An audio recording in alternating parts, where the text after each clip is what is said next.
Yeah, we are back. We are back. Support the homie live. Monday Night Raw. As you know, what we do around here, we go raw. I am Chris the Light Skin Legend, and we got the homies in the building. D Money Fresh, Yo, and we got the homeboy Q. Yo, yo, yo. All right, man. All right, man. You know what? We're not gonna waste no time. We're gonna get straight into it. Black Monday, man. You know, around this time when the season ends, man. And there's no laughing matter. I'm not sitting here laughing at coaches that got fired, but this is what happens, man. This is the business side of it. As you know, Sunday, we could even say it was Black Sunday because Atlanta didn't waste no time. We're getting rid of Raheem you Morgan. ready? They black coach. You know what I'm saying? Another black one bites the dust, baby. Hey, Damn. I told y'all that was coming. Yeah. Well, You know what though? What happened? Speaking on Raheem, right? Raheem. Let me tell y'all something. When you stand on that podium and you say Michael Penix is my guy, and then Kirk Cousins comes in and balls out, and we could have used the first round pick and got Brock Bowers, you deserve to get fired. Yeah. Man, listen. Let me say this, man. Let me say this, man. So they Actually, I think that was Genty. That was a Genty draft. No, it was the Bauer draft. It was Bauer about It was Bauer draft. Yeah. So check this out, man.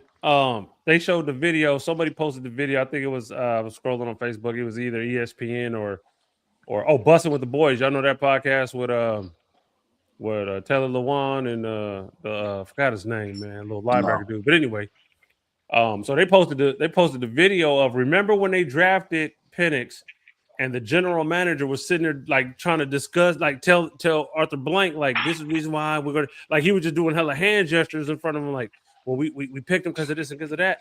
I went quickly and posted and commented on that and said, and he should have been fired then. It shouldn't have took this long. You fucked up the whole draft, bro, with that move. You know what I'm saying? Because we probably would have took Penix, to be honest with you. The Raiders would have took Penix. But you threw off the whole draft. Now, thank you for doing that because we got Bowers out of the deal. And your boy Penix, he's injury prone. I mean, damn, he's been injury prone his whole college career. And like you just said too, Q, about this fool wasn't balling and Cousins come in. And see, that's the thing. How do you pay Cousins 120 or whatever it was? Yeah, and you bring and then you draft Penix, like it just didn't make sense then, and it don't make sense today. You know what I mean? Yeah, so it's crazy. And this goes out to all GMs, all head coaches. That was a weird draft. I don't know if y'all remember how many quarterbacks won that draft. Early too. A lot. Yeah. Early too, right? And it's like it gets to a point where you shoot for the stars for these quarterbacks, and you already got something at home. You know what I mean? Like when they signed Kirk Cousins, they didn't sign him to no like fix-it deal. Like, oh yeah, man, you here? Pitch quarterback. Man, we're gonna draft a quarterback. That was not the plan. So when you go into these drafts and you just see something shiny, and you like, ooh, what if? You know what I mean? And you go do it. You go get yourself a quarterback, knowing that's not the plan. Like it looked like they went off course and just did some off the wall stuff just because it was Michael Penix. They're like, oh snap, he's still on the board, and it bit your ass. Like, and you deserve. I mean, you got to sign. I always feel like when you're a head coach, a new head coach on a new team, you go get your quarterback, and however that quarterback does, that's how it's going to dictate how your career going to go. If he does bad, you're going to get fired, and so is he. But you signed up with that quarterback, and sad to say, Michael Penix ain't looking well right now.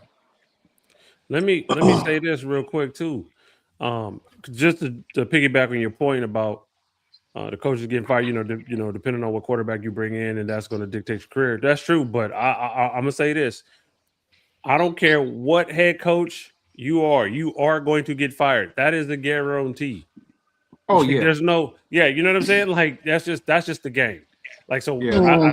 I think high coaches turnover. know. I'm not talking about like you're gonna be, you know what I mean, Bob Bryant, you know what I mean, but Bama. What I'm trying to say is either you're gonna have a short stint, or you're gonna have a long stint. You know what I'm saying? Like these are all short stints that I'll tell you had, what. you know, all these cats have had. I agree with Chris on this one. It's the percentage of longevity as a coach is slim. It's not. Like It's slim. Unless you're winning. Let's take Stefanski. He was just coach of the year. Not 4 years about ago. 3 years Two ago. times. Two times. About 3 years ago. And if we're gonna keep it blunt, the reason why he got fired, everybody's like, "Oh, Shador got him fired."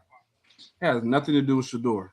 What it comes down to is you got a GM that wants somebody, and you wanted somebody else, and it's gonna come down to who's really in charge.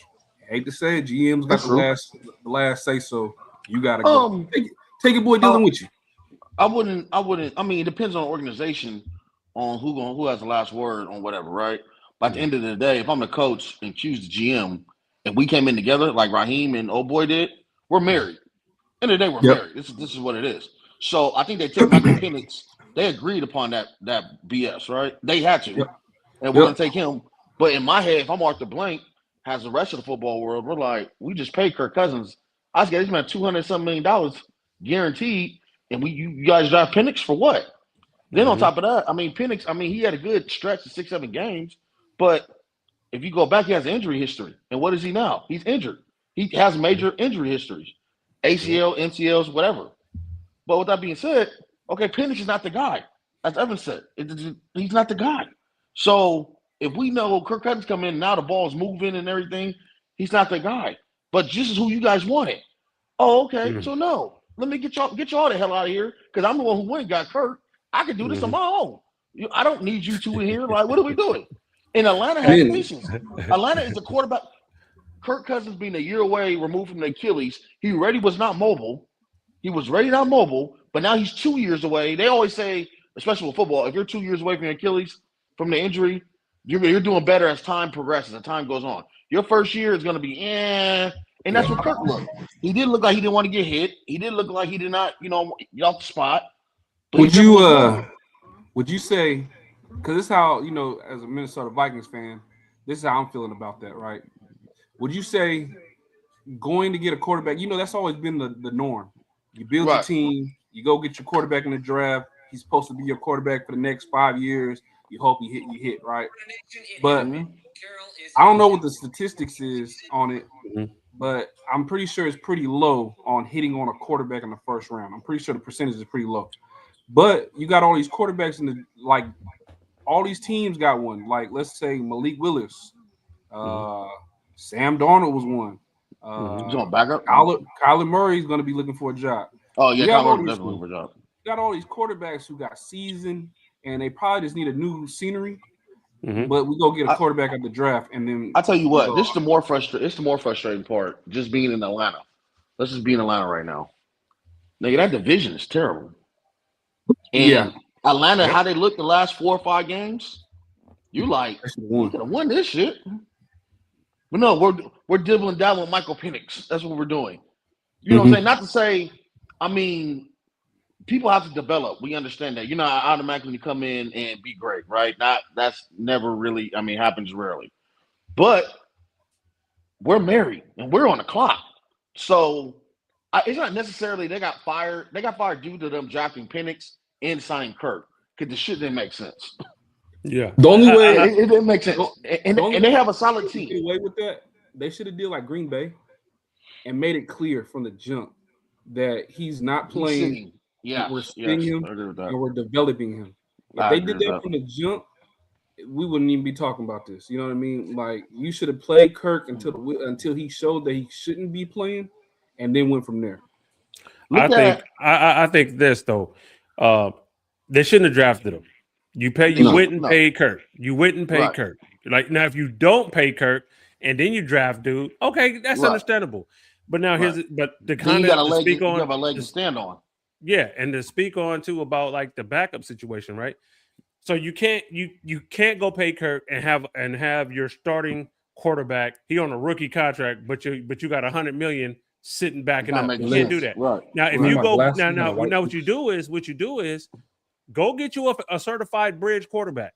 Go get you what's the kid that's playing up in he's been on like 15 different teams. Johnson.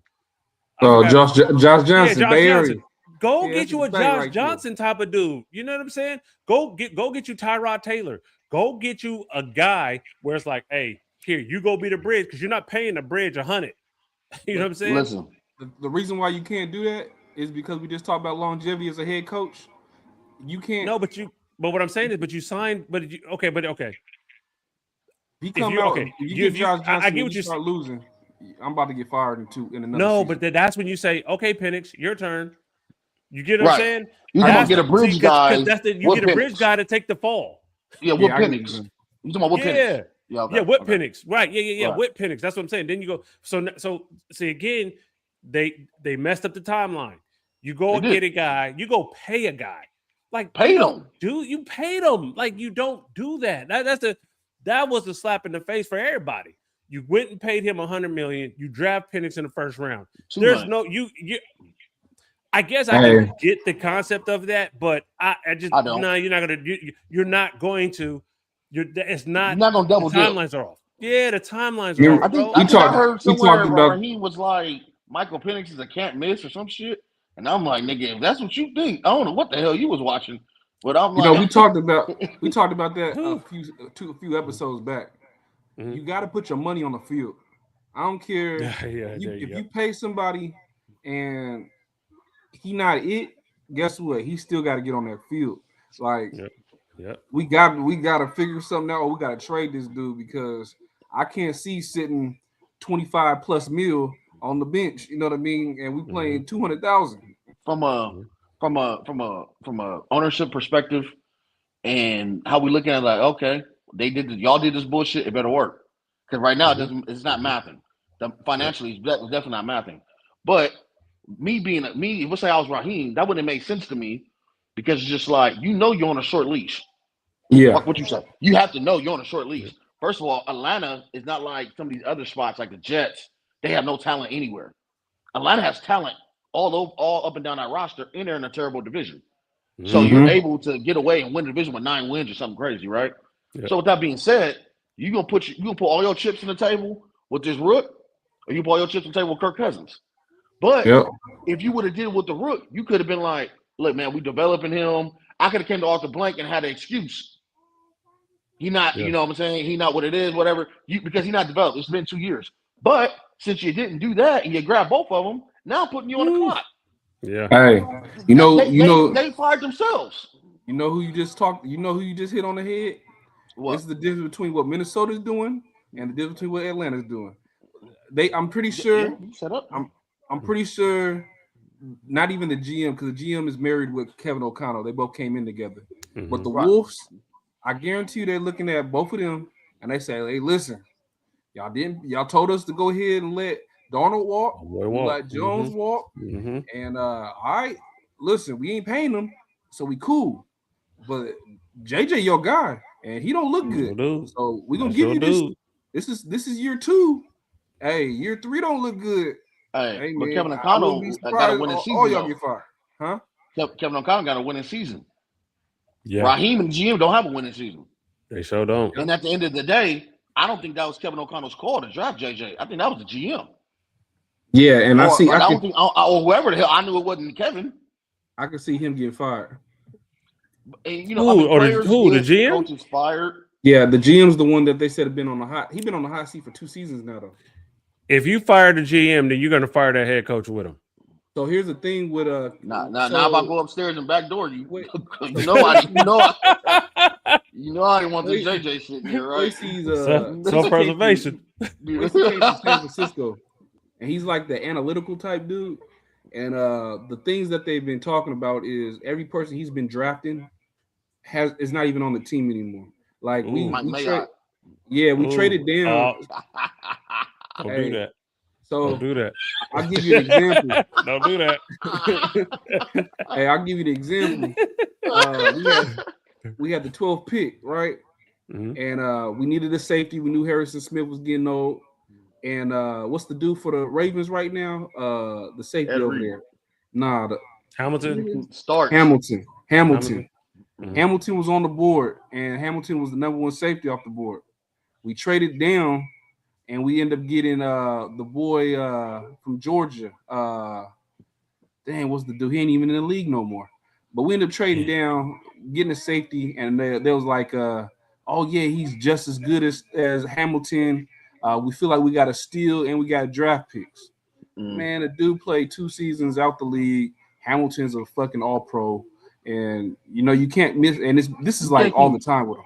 So when you're drafting, we all three are not delusional. We know that every pick you make is not going to hit, right? But you better hit more than you miss.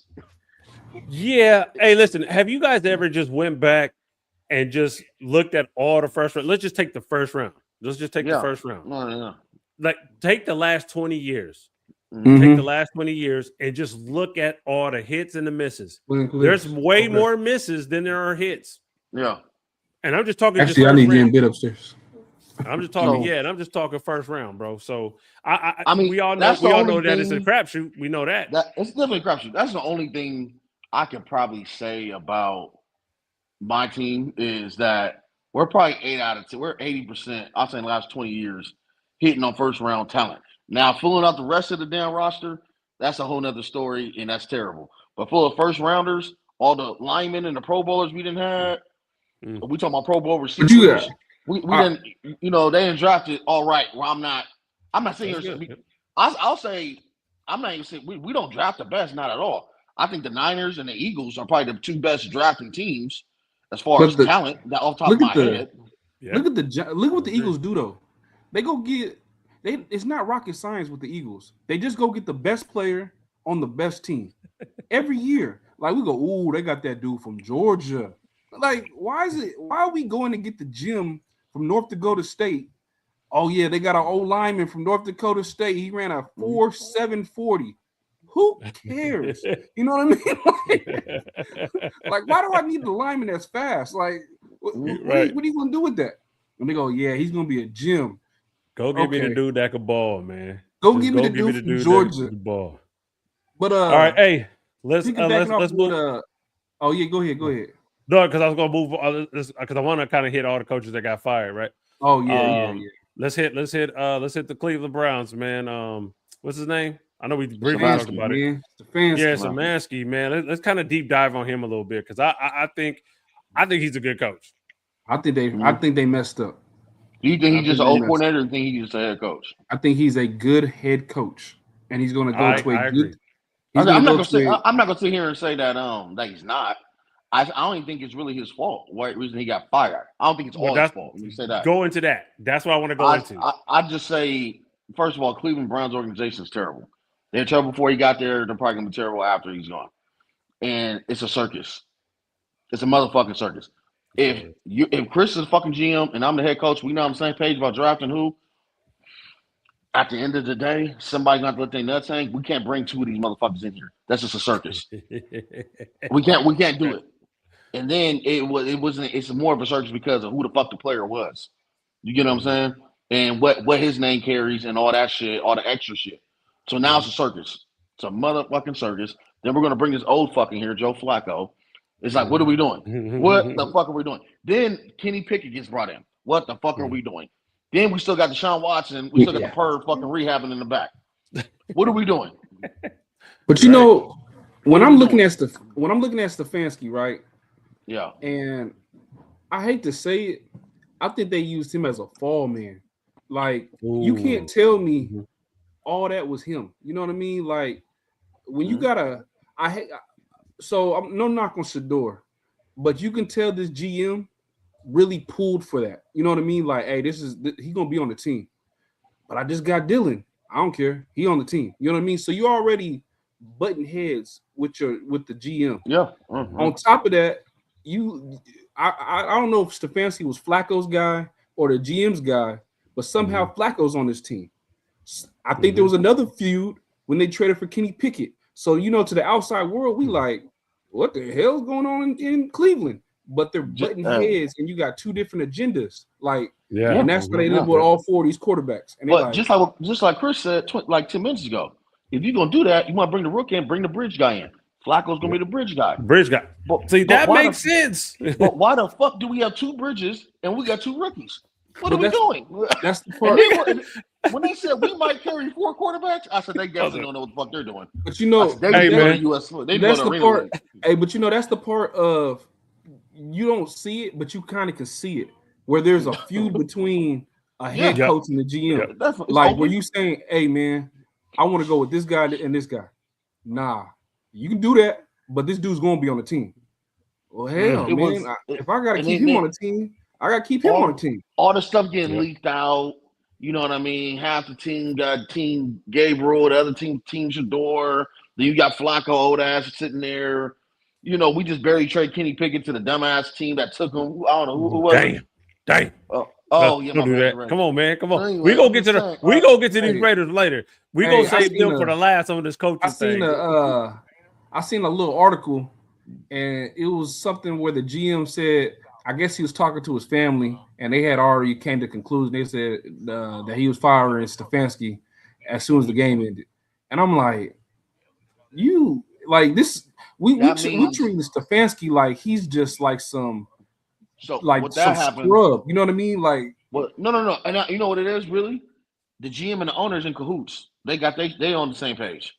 Okay, whatever we think is wrong, whatever, it's irrelevant. So the owner and the GM, they both on the same page. He the odd man out. Yeah, okay, and then as an owner standpoint, an owner let's take the Cleveland Browns. Let's keep them 100. Mm-hmm. They're losers. You know what I mean? Like they're gonna stay being losers. Every team we're talking about is losers. Hey, this is probably the biggest revenue they had in forever. So when the GM says, "Hey, I want Shador on the team," and they looking at that revenue sheet, and they said, "Damn, we making bread." You know what? Hey. Fuck it. I don't give a fuck. We lose every goddamn game. Yeah, keep him in. Keep him in there. And Stefanski, he like, bruh, I ain't used to losing. I got a plan. And they like, nah, fuck your plan. We're making bread. And we're getting sick. Like, you know what I mean? So I think they're on two different agendas. No, definitely. I totally agree with that. But again, like D was saying, man, the organization – it's just nasty work altogether, man. Just nasty work. No, the timelines are off. You like you just said, man. You get all these quarterbacks in. It just looks crazy because it's like you were just saying. We all looking like, wait a minute, bruh. Y'all got this. Y'all bring in this dude. Y'all trade for this dude, and you bring him in. Then you draft 2. Then it just shows that y'all not on the same page. And again, like you were saying too about the GM and the owner, they're on the same page because the owner's like, bro, we just made, you know how much money we just made off of merch just because we got the Sanders kid. Boom. So like, the coach is he's expendable. Like, bro, you gone, bro. Like we know what we doing. This is what we doing. On the flip side, they got the same fucking problem the Falcons got. They paying what's his name? Watson's son. Watson is getting paid. And again, it's what, almost year 3 of him just sitting there milking their pockets? Man, you have to at least show us that you can't play. We gonna throw you out there next year. Oh no, he playing next year. Oh yeah. You playing next year, bro. But the crazier part is when you see all these mock drafts and you got them drafting a quarterback. What the fuck are we doing? I've seen that too. What are we doing? Hey, I didn't see them talk about we need to draft a quarterback. I didn't see them talk about we need to go get Kyler Murray. And I'm like, for what? What? Like, yeah. If y'all are sold on Shador, then be sold on Shador and build in the draft and build in free agency. Mm-hmm. And just if it hit, it hit. If it don't hit, fuck it. You know what I mean? But they're all over the place, and it's really like annoying to talk about because it's just like they don't know what they're doing. Like I said first, I don't think it was all Stefanski's fault. Though I feel like he had a lot of BS calls and questionable things that was going on. Yeah, but the GM obviously went upstairs to the owner, backdoored him, right? Self-preservation, as Chris said. You know, you gotta do what you got. He's not, if I'm Stefanski, I'm getting about the circus. It is what it is. That I'm part. done. You So know what I mean? Like me personally, part. I'm getting up out of here. You know, his job was so magnified. Like, let's keep it a buck. I done seen Sean McVay call some stupid shit. I done seen Shanahan where you like, what the fuck are you doing, Shanahan? But he was so magnified because everything he was doing. You got Shador over there, you know what I mean? They like everybody's watching these games. So one little fuck up, we like, me, what are you doing? Man, you trying to sabotage, you know what I mean? And as a coach, that is a tough place to play. You know what I mean? Like, he ain't playing, man. Yeah, no, that's real tough. Hey, let's go ahead and move on to the Arizona situation now. His situation, I'm trying to think about it, but nobody really cares what goes on in that desert. And to be honest with you, I've never met an Arizona Cardinal fan. Hey, I'll tell you what. When I seen he got fired, for one, that was the first time I heard of his name. And two, I was sitting there, I was like, I didn't even know y'all had a coach. I just thought y'all just showed up on Sundays, got your ass whooped, went to the next team. Like, more power to y'all, man. Hey, wasn't that the offensive coordinator for the Eagles? I don't know. Gannon? No, he came from the Eagles, didn't he? He might have, but that's a couple years ago if he did. Or was that with the Colts, or did he come from the Colts? I think it was the Colts. Now the Eagles had Kellen Moore for a year or two, and then before that they had somebody else. Nah, he come from the Eagles. I forgot necessarily where he came from, but I think he got the raw end of the stick. I mean, honestly, I mean, they really got no talent on that team, bro. But the talent that they do have, they don't utilize it. I think he got screwed in the middle of the Kyler Murray shit. Only reason I say that is because Kyler Murray's not that guy. And I don't think he drafted Kyler Murray. He didn't pay Kyler Murray, and he didn't draft him. So this is what you gave me to me. Then this motherfucker, he's out. Then we bring in Jacoby Brissett, who's moving the ball, who's a great bridge guy. I would bring him back. Great bridge guy. To see a full season of Jacoby Brissett, who's throwing over 300 a game, to see him with McBride, if Marvin Harrison Jr. fucking develops into anything, they still got Wilson, 14, who balled out, and James Conner, who got hurt the first game. They bring all them back. They will be. I think they'd be very serviceable. The defense is questionable. But you see, you thinking like a real football statistics. You know what I mean? Like, this gonna get us wins. But at the end of the day, we already a team that nobody wants to watch. And on top of that, you think we about to get a good games with Jacoby Brissett as our quarterback? Man, we're gonna get forgotten about. We ain't get no Sunday night football, ain't no Thursday night football. Man, we were just a 10 o'clock on a Sunday afternoon game. Because they've been forgotten about. To watch Jacoby. They've been forgotten about. Wait for since the last one they was relevant with Kurt Warner and Fitzgerald. That was a while ago. When you fired this coach, right? This is almost like a good hard reset. You're getting rid of Kyler. We know he's gone. You got Marvin Harrison. That was a good signing. Yep. Now you go get you a coach with a name. I don't give a fuck he good or not. You go get somebody with a name that everybody knows. So then they go, ooh, okay, Arizona, you doing something. And then you go get just a quarterback that everybody fucking knows. Don't draft nobody unless you're gonna get somebody in the top. You go up high and go get a Dante Moore or somebody like that, somebody that we know. But you got to get something appealing in Arizona. Get us something appealing and go from there. But right now, I only can name you about maybe 3 people on the Arizona Cardinals. And there ain't no reason to watch them that's on the Arizona Cardinals. Let me say this about the Cardinals, man. Let me say this, man. You guys were saying that when the coach got there, he inherited Murray and stuff. You know what happens though? These coaches go into these interviews and they say, "Hey, look, Kyler Murray's quarterback. I could fix that. I could work with him." You know what I'm saying? So it's like at the same time, you sit here telling who you need to tell that you can fix it and you can make him all pro and this and that and telling the ownership all these promises, giving them all these promises, and then you get some bullshit. I mean, he was hurt a lot, but you got to guy too though. You can lead the horse to water, you can't force him to drink it. So I can say I could do all these things as tutelage, but Kyler Murray's not listening to me. Niggas not listening to me. If you have to put in a contract, you have to study film a certain amount of hours per fucking week. Then nigga doesn't care, bro. You know what I'm Yeah. saying? Man, Like, I was watching you only Shady's get help. People don't podcast. want to get help. I was Yeah, watching Shady's yeah. podcast, and I don't agree with Shady on a much. I really think Shady be off on a lot of stuff, but he I believe said that. I agree with that. he said that you Shady's can't drunk. win with Kyler Murray, and the reason why you can't win with Kyler Murray is because he plays backyard football, and that doesn't equal out to wins. Don't And I'm translate. like, yeah, it don't translate to Mhm. wins. And I'm like, he's right. Like I look at Kyler Murray's games, and he be running left and right. Every blue moon, he'll get a good play. He'd be like, "Ooh, that was nice," but Yeah. man, there's so many plays where you just be like, what the fuck is going on with Kyler Murray today? Yeah. You know what I mean? I And mean, you can't win with that. You And can't he win little. backyard football. Only time I saw it successful was with Russ, and Russ only did it when he had to. Kyler Yeah. Murray doing this all game long. Mhm. I'm not a big Kyler Murray fan. I mean, I hope that he could go somewhere else and be successful. But I want him I on mean, Minnesota. Bring him. I mean, Bring him the Minnesota. man's not too smart. Like you take can a have him. picture.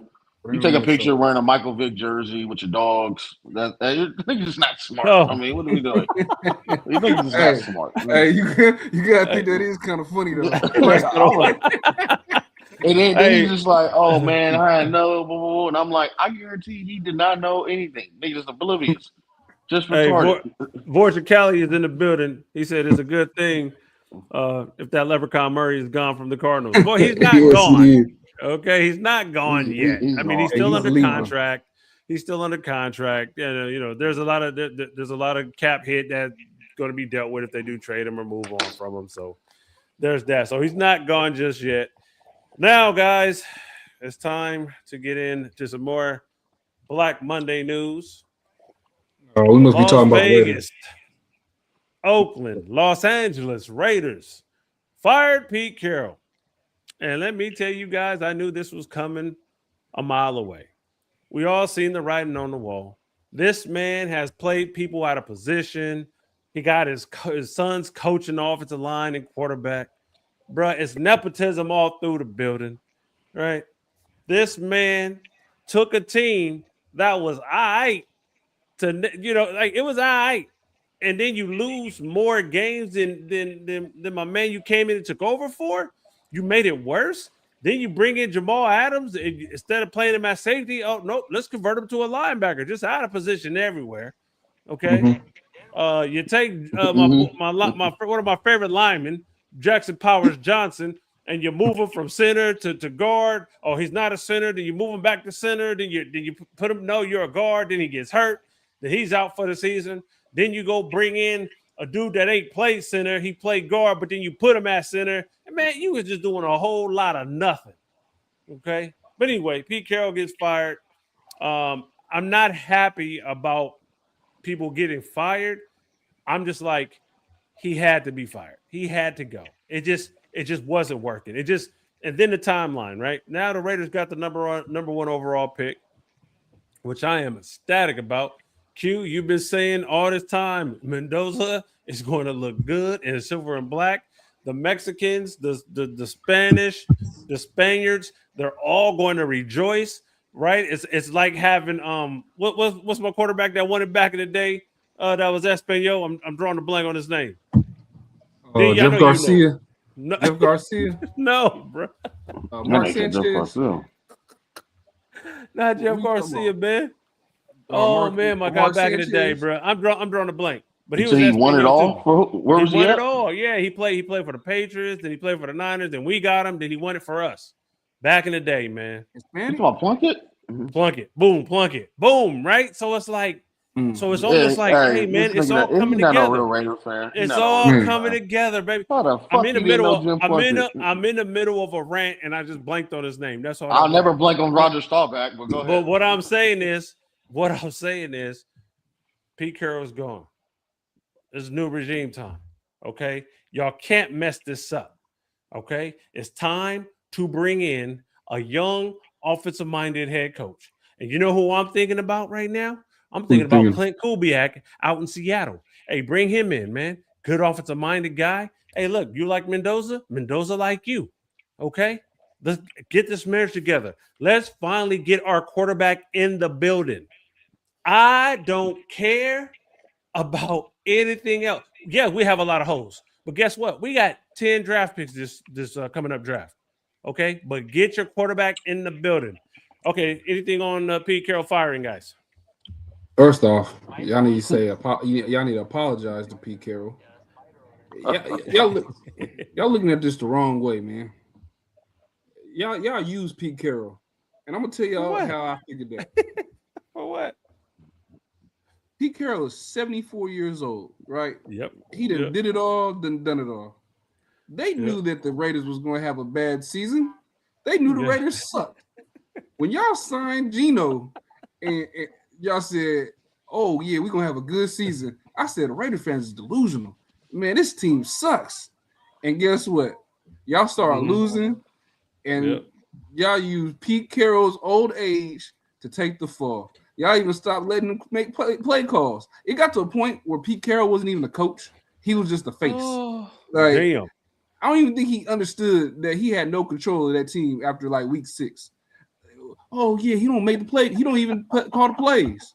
Well, who called the plays then? Because that's the person that needs to be fired. Oh, yeah. His son is the one who does the O-line. Okay, fire him. Pete Carroll was just the fall man. He got y'all number 1 pick. Because he said, you know what? If we're going to suck correctly. Because y'all are known to fuck up a first-round pick. And he said, nah, we ain't doing that this year. We going to suck. Got the first, fired him, and now somebody else going to reap his benefits. Y'all did the boy wrong, man. And then y'all probably going to fuck this up, too. Because what I think y'all about to do. Uh-oh. Tell me what you think. Tell me what you think. I'm standing on it. Stamp this. Kevin Stefanski is going to be the head coach of the Las Vegas Raiders. Y'all going to draft Mendoza, and they're going to live happily ever after. But y'all still going to be the Raiders. Y'all not going to win nothing, but I mean, it's going to be good. It's going to be something. That's hate. That's hating your voice right there. I can see Stefanski and Mendoza. Okay, he called that. It had to happen. Yep. I don't even know why Pete came in the building last season. I mean, was that Tom Brady's call? I don't know who call that was, but I mean, Mark Davis. That nigga Mark, he's starting to have dementia. I don't understand why the fuck he would hire Pete. He does not fit the timetable of anything. I mean, they kind of sold everybody on the dream. We're gonna get Geno. We have this. I mean, I didn't think it was gonna be no first overall situation. I thought y'all at least got 7-8 wins, maybe. But you know, how things turned out, that's how things turned out. Pete wanted to bring all those people in, from the players to the coaches, Tyler Lockett, Jamal Adams. Bro, this is not 8 years ago. So I mean, and then Chip Kelly didn't make it any better. Y'all wasted a year out y'all organization. I mean, y'all been wasting years, but this is like totally just bullshit. Like, why did you do that? It was like questionable moves. But it wouldn't be the Raiders if it wasn't questionable. I'm gonna be honest with you. I mean, this is just terrible. You know, the only thing I admire and I can say I respect about the Raider organization as of today is Mark Davis gets the fuck out the way. Now he might make the bad call, but like he said, oh, okay, whoever you guys got a GM and Tom Brady, they're going to decide on who the head coach is. He's not going to make that decision, so he just likes to get the fuck out the way. And in essence, it's really not his fault, really. I mean, he's letting people make football decisions, right? And I respect that. Me too. He's not being a dictator or anything like that. He's getting out the way. He's paying people to make decisions. Obviously, you guys' pockets is fat because y'all paying 5 motherfuckers that are not coaching. And we don't give a damn. It don't go against the salary cap. And that's crazy. So, I mean, that's why Mark just got out the way. I mean, whether they get Kevin Stefanski, that wouldn't be a bad move. I wouldn't oppose to that. Seattle's coordinator, I wouldn't be opposed to that. Yep. I mean, like I said, whoever it is, like you're able to pick your quarterback. Let's do this. Like everyone got to be on the same page. If we learn anything from Cleveland, they're not on the same page. Exactly. Let me read some of these chats real quick. Coach Carroll was fired for the same reason. The man lost some steps. The man is a dinosaur. Yeah. I agree with that. Oh, you want Kubiak? Them fighting words. Yeah, I do. Vorticali, I do want Kubiak. I'm sorry, but this is what happens, man. When you have a good coordinator and your offense is humming, oh yeah, this is what happened. People poach people's teams, man, like this. Hey, and also, calling plays? I believe so. Okay. I believe so. But also too, he got a good little track record going too, because I forgot where he was before this. But he's doing something, man. And like I said, or like y'all was saying too, man. Look, the timeline is about to align. You're gonna have hey, look, you come in to coach us, you got the first pick overall, man. You get to pick your quarterback, bro. Because Gino out of there. We ain't messing with Gino. Yep. When you signed Gino, your Raiders were doomed. You know what? We were. And you guys seen it firsthand because I know you a Seahawks fan. Yeah, we were doomed. That's simple and plain, man. My son, he a Seahawks fan, and he was like, oh, Gino? I was like, yeah. I said it's better than what we have. Here we go. Football 3285. Pete Carroll was the Joe Biden of the league. Man, yes, he was. I like that. Hey, I like that. said that. Didn't I say that? I said a couple weeks ago. Bro, listen, I posted pictures on Facebook, okay, of this fool of Joe Biden in the Raider jumpsuit. Mm-hmm. You know what I'm saying? Because that's what he was, man. And I don't want to. It's chewing gum and putting his hands on the tips and walking around. That's the only thing he's doing. He's chewing gum, putting his hands on the tips and walking around. Yeah. I don't even think that headset worked. Like, he had the headset. He was like, he don't know what the fuck going on. Hey, like, bro. What do you think? Funny though? Put Tim Brown in. You know how funny? You know what's funny though? How excited Raiders fans were when he signed there. When they first signed Pete Carroll, and they said, "Man, we got Pete. He done brought in Gino. We done got what's his name? Kane." They said, "Oh man, you know he gonna run that offense like he did in Seattle. Oh, we back." And I said, Raiders fans are fucking delusional, bro. Like delusional. Coach Carroll and that gum. You ain't lying, Virtual Cali. No, but let me tell you, man, I was excited, right? But I tell all the fans to do this though. Like I don't care what team you're a fan of. I said, you know, any free agent moves, trades you may like, that's cool. And especially with the quarterback position, I always tell people this. I said, all right, okay, y'all really want this, but be careful what you ask for, because I know he's gonna come in there, no matter who it is, when he start throwing those picks, when you start to see some of those flaws in their game, where they only read one side of the field, and if it ain't there, they run.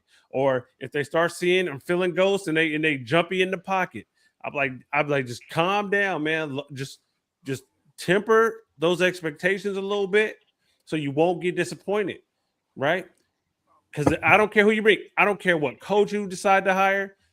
The coach comes in, he start making moves, or he start calling plays that are looking kind of crazy, bro. You're going to have something to nitpick about with any coach, any player you decide to bring in. So just everybody calm down, okay? Just calm down, right? So even with Mendoza, when Mendoza get here, okay, I'm about to be like, everybody relax, because let's just say he starts as a rookie. You already know you got learning curve. You gotta let him grow. You can't just sit. You put him in and he start throwing errant passes, bro. That's gonna come with it in the beginning. Hey, Joe, you ain't got to worry about that. You know how they say everything comes in twos. Yeah. Mendoza is Andrew Luck 2.0. He gonna come in the league and he gonna hit the ground running. He is. Yeah. I watched his game the other day. Yeah. And I said, man, this kid, the game is so slow for him. College football to him right now is so boring. Like he just dicing people up in college right now. You got to give him the NFL at this point. This is too easy for him. He gonna be fine. Now the problem is with y'all. If y'all don't get no O-line and y'all keep on letting him get hit, and he retire early on y'all because he's tired of y'all bullshit. Hey, I'll take that. Let me tell you something, man. With this number one overall pick, let me tell you something, man. Because people are telling me, don't take a quarterback because you don't have no offensive line. No, motherfucker, take one. Because you don't have a quarterback. What the fuck are we talking about? You get what I'm saying? Take him. Hey, listen. At the end of the day, a pick has to be made. Mm-hmm. I'm taking him, bro. I don't give a fuck if we fuck his career off. I don't give a damn. You got to pick somebody. You have control of this draft. You have the number one overall pick. You got to pick somebody. Now, if you decide to trade back, which I wouldn't do, because I'm like, you know what? I'm getting my quarterback in the building. But let's just say you do that. Let's just say you do trade back, right? Then pick up more assets, right? Oh, we could draft linemen. And guess what? Guess what? You still don't have a quarterback. Take your goddamn quarterback, man. We've been sitting here trying to figure out a quarterback after Carr. Get your quarterback in the building. See, I was still figuring out during Carr. Yeah, that too. So get your quarterback. Get your quarterback. No, Carr was still cool. The problem with Carr was, or the organization. I don't even want to dive into Carr shit. No. What I'm saying is this. Cool, you drafted Carr. Carr had a good little 8-year run. In between that 8-year run, you should have drafted another quarterback to take the reins, though. Like that was the problem. You get what I'm saying? Because like I said, Carr was still young. He was still serviceable. Yeah. He got cutting out John Gruden shit. Yeah, John didn't want him, right? So no, John was cool with him. Well, who's the next one after him? That was what, quarterback? Nah, head coach. Head coach. That was McDaniels. Yeah, McDaniels didn't want Carr. Yeah, John. Yeah, right. But at some point, you gotta bring one in. You know. Bring a young. And listen, McDaniels. If he would have brought a quarterback in, because you had him for 1 full year. No, you had him for 2, I think. But anyway, bring in a young quarterback to back him. You know, it was just no plan. So then, okay, cool. You get rid of Carr and then you bring in Garoppolo. It's like, what? like that was the problem. That was the whole problem, man. So, but anyway, like I'm on the bring in, get your quarterback, bro. Stop playing with this. We ain't sucked this bad in a long time. Get your quarterback. Get him in the building. Get him in the building. Y'all been very consistent. No, but this bad. You know what I'm saying? There's a difference. 3. Were we in the top 3? Let me see. Oh yeah, no, 4. Top 4 because we drafted. Remember we drafted the D lineman Farrell at one time. I don't know who I think we were 4th. I think we were yeah. Oh, he on the Niners roster right now. Keelan Fleur. I just think y'all gonna have to get a young coordinator. A young coordinator turned into coach. Draft your quarterback, whoever the man thinks it is. I mean, everyone got to be on the same page. GM, Tom Brady, head coach, everybody got to be on the same page. That's it. The timeline, bro. And then go from there. At the same time, you said y'all got 10 picks, right? Yep. All right. Yep. Well, Max got to go. We need more picks because he don't fit the timeline either. Listen, I'm gonna tell you something. There's 2 motherfuckers that fit the timeline, and he's not one of them. I'm gonna tell you something. And Bowers. Let me tell you something what the general manager said today. All right. So dude asked him, said, you know, is Max Crosby untouchable? You want to know how this general manager answered the question?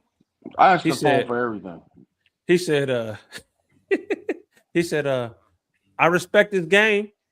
I love that he loved to play football. You know, but he never answered the part about the trading part. He danced around it. And I understand, bro. I get it. Totally get it. If you got to dance around that thing, I know what. Listen, we all know what time it is, and like you just said, D, it's about the timelines, bro. Yeah, it might be time to go get 2 first-round picks, man. Go get 2 more. Man, ain't nobody 2 first for Crosby. How much would they give for Parsons? Why would they give for Parsons? Why would you get 2 first? 2 first and a second, I think. Yeah. I'll take that deal. I'll take that deal. What are you talking about? What are you talking about? Max Crosby on 28. How much did the Parsons trade go for? How much they get for that? I think it was 2 first and a second. I think 2 first and a second or something like that. I know 2 first for sure. I don't know about the second. 2 first for sure. And how old is Micah? Well, Micah 23, 24. Yeah. So I'm taking 2 first rounds, bro.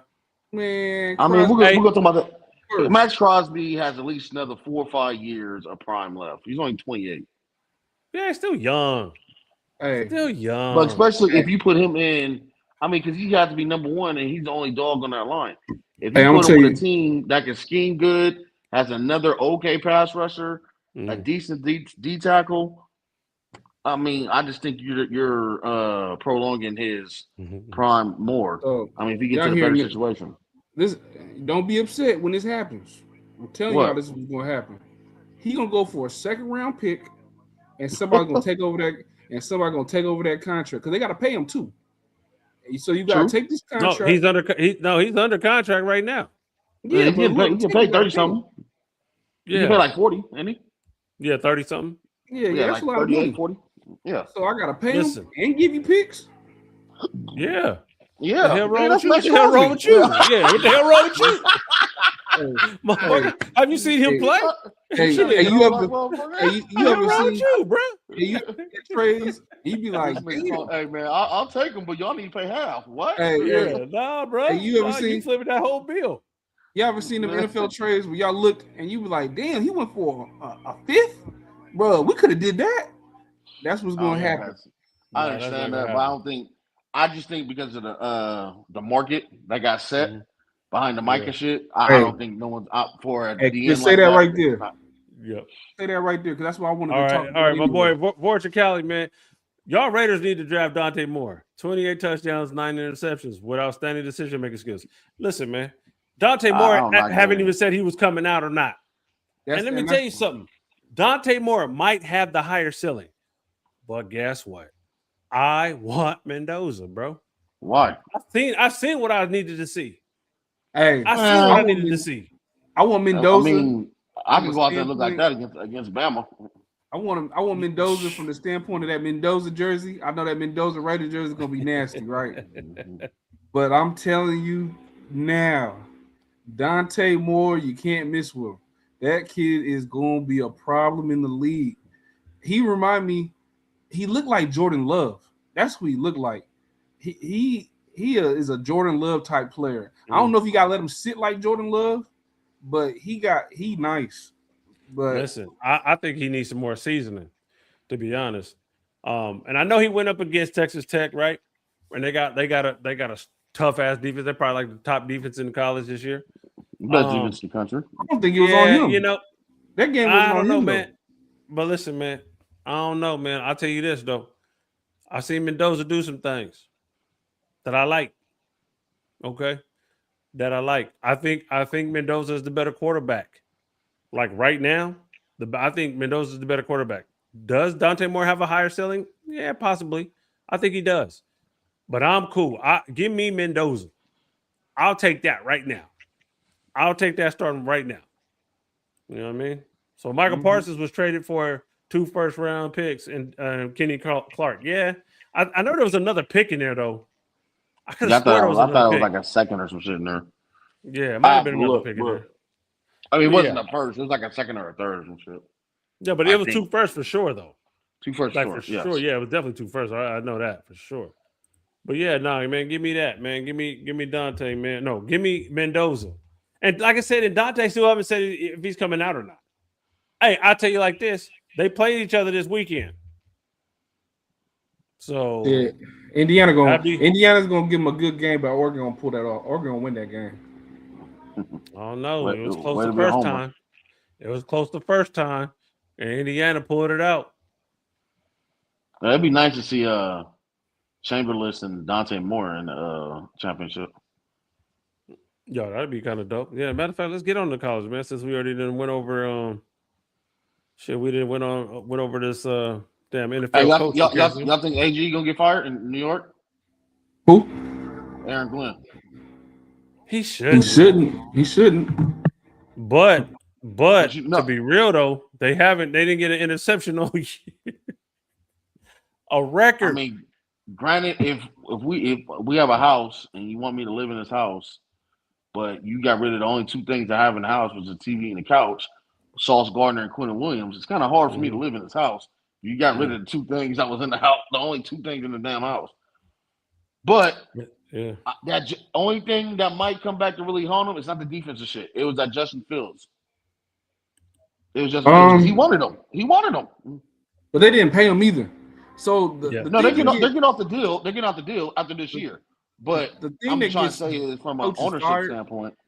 What gets coaches fired all this time, it ain't even having a bad season.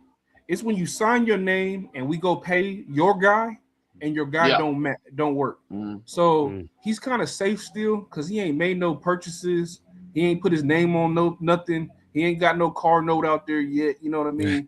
But when he go get his guy and pays that dude and that dude don't work out, then he's gonna be on that chopping block. But I think he's safe for now. And the Jets need a lot of work, man. The Jets they're Right. probably the worst position to be in. I mean, as far and they have a head coach. I guarantee you, the Jets gonna have the good turnaround this offseason. They got a lot of picks, a lot of money. They're gonna be great. I think they're gonna be okay. Not But you know great, what? but they'll be okay. I mean, that's us speaking out loud and looking at the potential, right? But there's certain organizations, bro, that never get it right. And the Jets are the main motherfucking organization. You can hand them fucking Peyton Manning in his prime. You can hand them Randy Moss, Terrell Owens, all these people, and they're still never gonna get shit right. These motherfuckers they haven't had a competent quarterback since Chad Pennington. Damn, you know what? Think about it. They were looking. Yeah, for real, huh? For I real. mean, if you want to talk about the Mark Sanchez shit, that was the defense. That wasn't Mark Sanchez. But that's what I'm saying. They averaging like 17 points. But that's what I'm saying. But we just talked about this a couple seasons. A couple episodes. Mm-hmm. It's rare to find a franchise quarterback. There's teams that have been looking for a franchise quarterback and never get it. You know what I mean? So when you got a serviceable quarterback, yeah, let that defense go win me some games. You know what I mean? That's one thing I didn't like when they knock quarterbacks. Like, oh, you ain't win the game. The defense did. In 25 years, in the last 25 years, name a competent quarterback from the Jets. Ooh, that's a tough. That's tough. Or name a Pro Bowl quarterback. I think maybe Chad had a year or two. What I'm trying to say is, you do. What I'm trying to say is, you do need a quarterback. What I'm trying to say is, if you never get it right, that's something wrong with the organization. If you never get it right, but Chris can name 3 or 4 quarterbacks in his history of the Raiders. You can name Fire Hand and when you think of the Jets, I don't think of quarterbacks. I think of their good defense. Like that's the problem. That's why they're not winning. But when they do have their defense on point, they were good. Remember the Darrell Revis era? But they're not. They're not winning like that. You can't win like that. Did they win a Super Bowl? No, but they was damn good. It's not. But there's a lot of good teams. There's a lot of good teams that don't win Super Bowls. So I mean, that's like kind of far-fetched to put that on a team. What I'm trying to say is, they never have been. You can have defensive years, cool. You can have years where you don't have a quarterback, but these niggas never get it right. Okay, Vinny Testaverde in the '90s. What the fuck are we talking about? So let's put it like this. And if you look at Joe Namath's numbers, they're fucking trash. He's only in the Hall of Fame because he's guaranteed to win. I'm gonna put in something that's present. You got teams out there like the Cowboys who have a very potent offense and no defense. So what's the difference? You got to build something. You can't have. It's really hard to have both. You know what I mean? Like you can't have the super duper defense and a super offense. Like those teams is rare. You got to pick what you're gonna build and be good at it. We're a defensive team. And that's what we go. We out here. We got our quarterback. He ain't the best, but he gonna keep us afloat. He don't fuck up the games. That's all we need you to do. Don't fuck it up. And that's what they doing. Like you gotta find your niche. Like look at the Texans. CJ Stroud ain't playing great. That defense is winning games. Okay, I get what you're saying. I'm talking about the fucking Jets. I'm saying they don't get it right. That's what the fuck I'm saying. You can't just put a team and be like, oh, they suck. You know what I mean? Like they do suck. But right now they suck. But they haven't always sucked. In the last 25 years, they probably had 3 seasons. 2 was with Rex. Maybe 4. Rex Ryan had them just booming. He did. I said those 2 years he had with Rex. And the Jets never get it right. That's what I'm trying to tell you.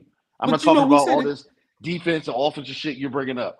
What I'm trying to say is the Jets never get it right. So they can draft whoever the fuck. If that organization, Woody Johnson, doesn't get together, which he has a track record of never getting it together, they're still going to be fucked. Well, I don't know, as a player, are you sitting here like, oh, I'm going to go to the Jets? Fuck no, you're not. Yes. So, players in this league, it's like the NIL deals. You think I'm going to a team to win if I don't feel like we're gonna win a ship, I'm going to the bag. If you're gonna pay me, hell yeah, I'm about to wear this Jets helmet. And that's the thing. The Jets got money. Okay. Yeah, Look at the because you were paying Sauce. You're paying Sauce and you're paying Quinnen, and you got rid of them. and so they got rid of that. And they're both in their 20s. So let's not act like they're over the hill. But they was getting paid too much. Like we weren't winning with it. You know what I mean? Like they're good names, but we weren't winning with y'all. So I gotta get rid of y'all. You're not winning this games. You look good. It sounds good. Oh yeah, we got Sauce and Quinnen, but it ain't putting no W's in the check in the bracket. You ain't lying about that, and then we can say that about Max Crosby too. Shit, man. So when you got big name players, when you got big name players that ain't making W's, hey, I gotta get rid of you. I gotta go get rid of you. The Jets' track record as an organization is terrible. But you can say the same thing about the Bears. The Bears ain't had a good track record in the past couple of years, and they had to turn it around over a season. That's what happens when you go get Ben Johnson. Okay. Well, Aaron Glenn's not Ben Johnson. How do we know that? But at the same time, they went and got Caleb Williams. Okay, so they suck so bad that they got a quarterback. Yep. And the Jets been sucking for a long time and still don't have shit to show for it. The Bears. The Bears suck. Okay, the Bears have something to show for it. So what we're saying is, if you hit in the draft, or you go get your little quarterback, be okay. For sure. Yeah. Borcha Cali says, yes, the Jets D was good, but are they winning? You play to win the game. That's very true. That's very true. The way the league is now, you need a QB. No, hey, listen, man, you know that. You know that for sure. That all right. Yo, fellas, back again. What up, though? Yo, that's from 88, man. Win Model 88. What's happening, man? Yeah, we back on this bullshit, man. Tell a friend, man. You know what I'm saying? Yeah, what's cracking? Yeah, everybody. Yeah, that's good, man. Y'all get to chatting it up in the chat, man. You need a QB to have a shoot it out. It's an offensive league. Either score or lose, even with the defense. Hey, no, real talk, bro. You got to score some damn points, man. You know what's funny? The NFL is built for you to score. You get what I'm saying? Like, it's built timeline. I mean, the rules. Yeah, it's just built for you to score. So if you're not scoring at least 24 points a game, what are you doing? What are you doing? I was just going on. I'll say the Jets and the Browns, both two organizations to win. When the fuck have they got it right? And they had little splashes of, okay, this is a good year we had, and then be fucking terrible for the next 5. I'm just saying, they just, as a player, if you're getting drafted, nigga, you're not happy with one of the fucking Jets. I'm going to the damn Browns. Because it's like, when have they ever really been successful? You can name, let's be honest here. We can take the Raiders in it. The Raiders been successful a couple times, more than them. The Jets and the Browns, especially the Browns, I'm just saying, when have they ever gotten it right? I can name the Raiders got it right. They just going through a hard ass fucking 15 years. I might be wrong, but I can't even tell you the last time I seen the Jets draft a quarterback. You know what I mean? Like, they always get a quarterback from a different team, and it don't work out. You know what I mean? Like, you know what? We're gonna go ahead and pay X, Y, and Z. Sanchez. They draft Mark Sanchez. I think they drafted Mark out. Yeah, but then what? That's cool. But that's what I'm saying. Besides that, I can't tell you in the past decade of them drafting a quarterback. You know what I mean? Like, who was the dude that was backing up Aaron Rodgers when he was starting and he had more wins than Aaron? White? Yeah, White. Mike White. Didn't they draft Mike White? Oh, White. I forgot about White. White. Mike White. I forgot who it was, but he did play. He did play for the Jets. Mike White did play for the Jets. I mean, like, they drafted Geno Lees. He looks competent. He had Pro Bowl years. Sam Darnold. So I'm just trying to say, it's just like, it's that organization. Nah, they don't never get they. But you got to remember, okay, so this is perfect what I'm saying. They go fire a coach, they hire a coach, and they tell the coach, hey, man, we want you to use this guy. We just paid him. They don't never give these coaches a time to go get their guy. Like, every coach that ever gets on that team is getting somebody else's fuck up. Hey, man, whoever you come in, you got Justin. Hey, you come in, hey, Mike's your dude. Hey, you come in, hey, Darnold was fucking up over here, but we think we can fix him. You know what I mean? Like, they never draft a quarterback. That That's and that's on the organization. That's on Woody Johnson. Oh, definitely on Woody Johnson. Definitely. When Model 88 says the Jets not getting one interception all season is insane. You damn right. That is a crazy stat. Listen, that stat right there, because like no tip balls, no, you know what I'm saying? Like any type of not one bad throw by a quarterback with the way you could just pick one off, nothing. What's insane is not having no interceptions, trading away every player on your team, and still not getting the number 1 pick. We should have been the worst team in the league. We couldn't even do that right. Right. No, that's crazy. Yep, that's shameful. I could get an interception, and I'm pushing 50. Fortune Cali, you damn right you could. You damn right you could. I believe in you. You probably could have. You know what I'm saying? Well, by the way, that's what I'm saying, man. Crazy. Yeah, that's a crazy stat for sure. When was the last time the Jets and the Browns were relevant? 1960s. I would say the Browns were relevant when they had Baker. They just made playoffs. Yeah, Baker, and then they went and got what's the receiver from the Giants, man? Made the one-handed catch. God damn, what's the one that caught Jarvis Landry? No, not Landry. Landry was already there. Oh, you talking about the dude who's got for smoking? No, not him. No, the one from the Giants. The one from the Giants.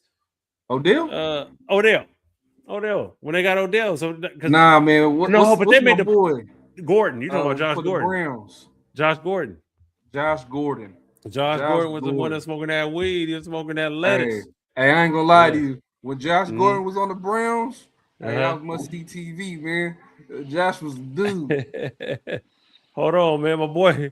Hold on, man. We are not bringing up Zach Wilson, man. They did draft him. They did draft Zach Wilson. They did. Yeah. Okay. Right. They drafted Zach I'm Wilson. glad that's brought up though. Yeah. Do y'all remember? Hey, Zach Wilson was one of the first quarterbacks that I was talking that just fucking sucked. You know what I mean? Like, you want to talk about a miss? Zach Wilson was a fucking miss. Can I tell you who Zach Wilson is and was? I'm gonna go. JJ McCarthy. No, Rich Gannon. No, I'm gonna go back a few years, man. I'm gonna go back a few years, and let me tell you what happened, man. I was watching ESPN, and I was watching what's the draft guy, man, that always does the mock draft. Mike Mayer. No, Mel Kiper. Mel Kiper Jr., bro. Do y'all remember the year Chicago took a quarterback and Mel Kiper was hyping this one kid up, man? Oh, you talking about the Notre Dame cat? Thank you. And that's who Zach Wilson is. He's that kid. It's just something about because I remember when he was hyping him up, and I'm sitting there watching him, and I'm like, I don't see it. But Mel Kiper do that shit every year. Like, he'll hype somebody up. Nah, this is different. Watch this game. This was different. This was payola.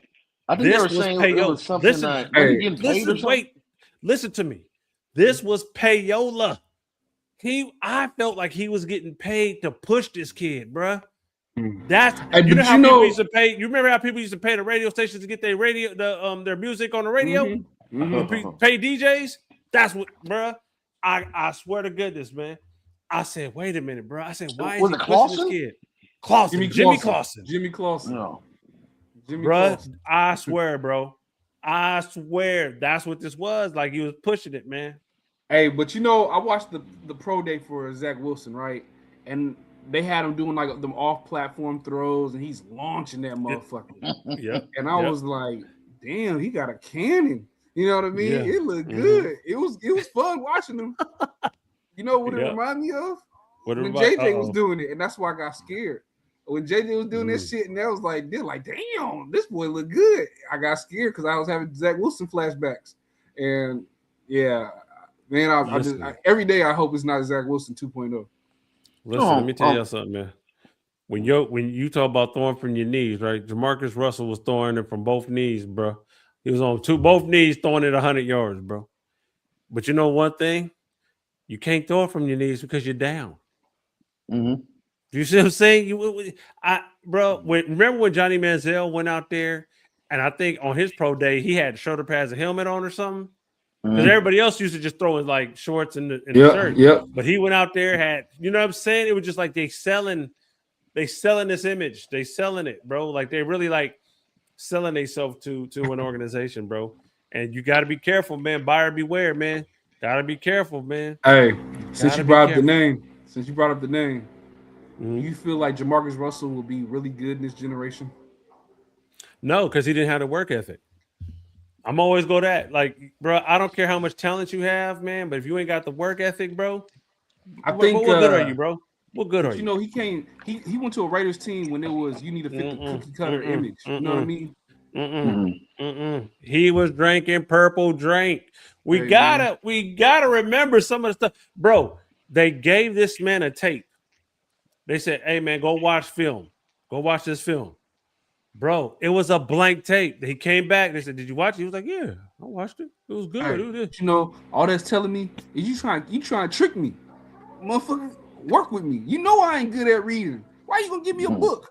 You know what I mean? It wasn't a book. It was a video. Hey, you over here trying to. Hey, they trying to self-sabotage him. Hey, no, coach, you know what, man? Hey, look, a good coach, you gonna see my strengths and you gonna make me good. I can guarantee you. Let Jamarcus head with to Sean McVay or Shanahan. We'll be talking about a whole different Jamarcus. Hey, Q. That's the Raider organization. Bruh. Hey, I'm telling you. Man. That's no, hell no. Hey, I'm not gonna do that. Put this blank tape in. I'll tell you what, Chris. You ever seen Brock Purdy read? Read what? Exactly. You will never see him read, and he'll never get out the word. And we don't know if that motherfucker is dyslexic and stupid. We'll never know because the Shanahan and them won't let it out. They gonna make him look good. It wasn't about reading a book. It was a video. Here, go watch this tape. He comes back and says he watched the tape, and there was nothing on the tape. No, because they had to show. Al Davis drafted him, bro. You know how Al Davis is. It's either speed and you can throw a deep bomb, bro. Al Davis drafted this dude. Bro, it's the work ethic. You just asked the question, do you think Jamarcus Russell would excel in this? You know, no, he wouldn't, because it's just the work ethic, bro. Hey, I think with that Cannon. Nah, bro. We like he had enough work ethic to play football. You know what I mean? Was he gonna go out there and practice overtime after practice? Probably not. But guess what? I knew that big motherfucker could throw the football and play quarterback. Listen, I'm gonna tell y'all something right now, man. I don't care who you bring in, bro. I want guys that want to be great. I want guys that's going to work on their craft. That's what I want. I don't want guys. Listen, we're going to pay you. That part, you're going to get paid. But if you don't got guys in the building that want to be great, that want to work hard, bro, I'm cool, bro. Because that's when they're gonna waste your time. They're gonna waste your time. Chris. Yeah. Evans is trolling, dude. Stop entertaining him. No, I gotta entertain it because it's for the show. It's for the show. No, you're serious. No, you're getting emotional about it. You're getting super emotional. No, for real though, D. If a 6'6", 260-pound quarterback that could throw this bitch to the 20-yard line was in the draft right now, wouldn't you want that nigga on your team? You're bringing up shit that he could do when it's just him with the ball, nobody else. He was doing that at LSU. Hey, we making it seem like Jamarcus at LSU wasn't a dog. Listen, you trying to talk us into this? What got us fired? I'm just like, you would have got us fired. Hey, listen. The video was to show how accountable he was, and it was a character test, and he failed. Ain't been to that, Vorcha County. Kyler Murray, man. Kyler Murray. What was that old lineman the Cowboys took, and right before the draft, that nigga was hitting the bone, and they was like, this dude should not be in the league, and then he ended up being a fucking great ass old lineman for y'all. I don't know. Yeah, I don't know what you're talking about. I think the one with the gas mask and he was smoking weed like right before the draft. Oh no, he got drafted by was it the Dolphins or the Texans? Nah, it wasn't us. Nah, y'all didn't draft him. Lyle Collins.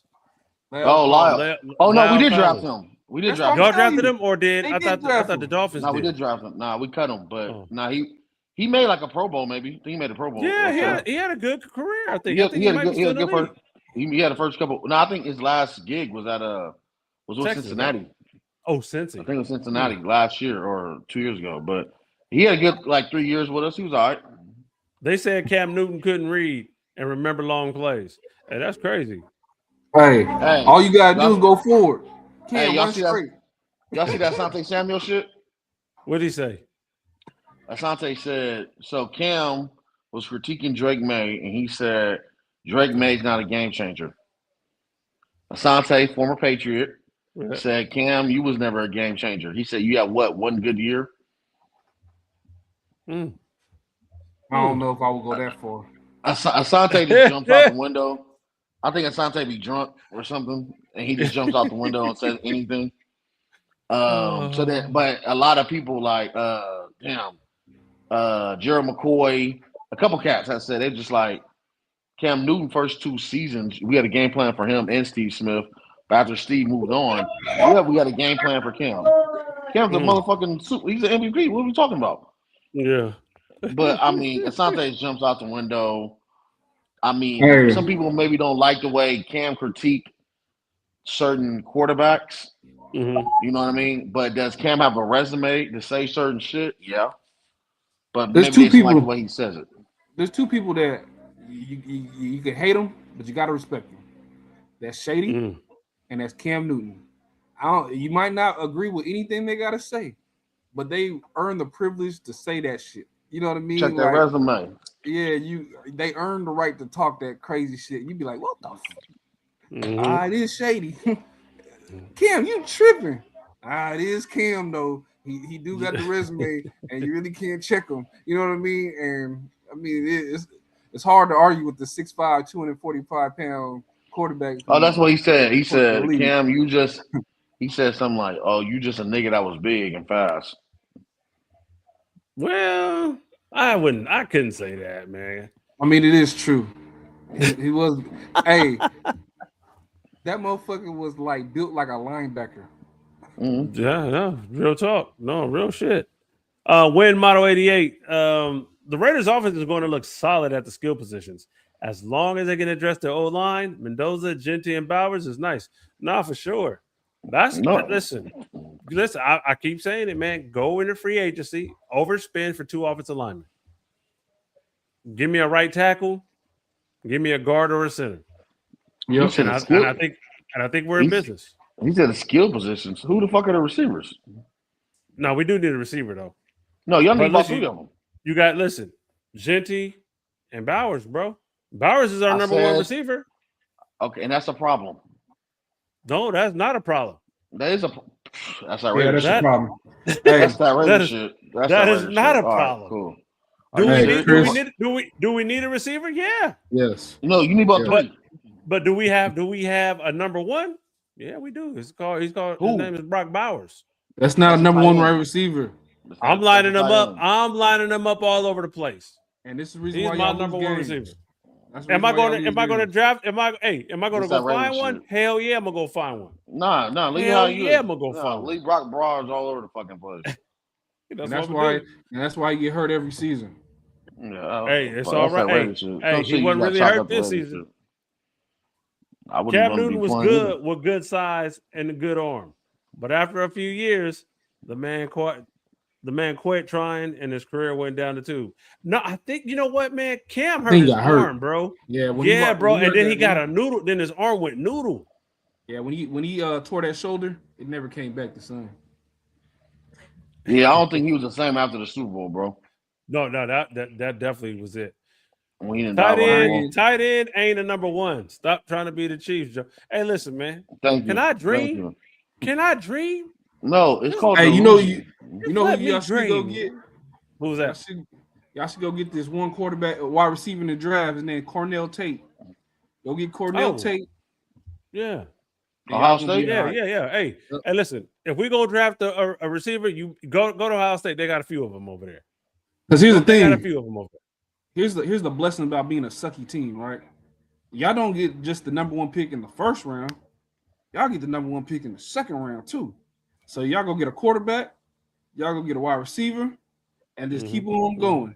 Get all the offenses y'all need and go use free agency to go get that defense. And y'all gonna be all right. Maybe the O-line, you know what I mean? y'all be all right, man. Y'all gonna be all right.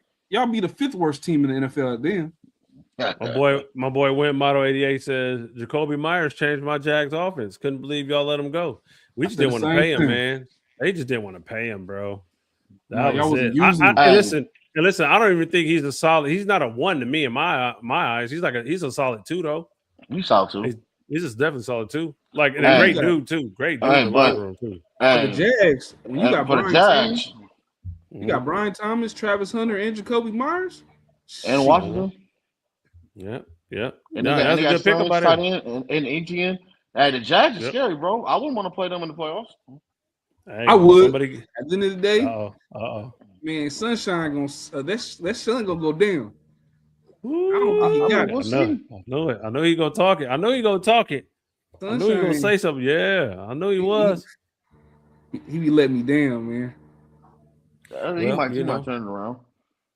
I mean, he got a playoff win. He has 1 win, right, in playoffs. Yeah. Nah, remember. They do because that's when they came back on the Chargers, huh? Who they play this week? They got the number 1. Wait. No, who got the number 1 spot? Is the Bills?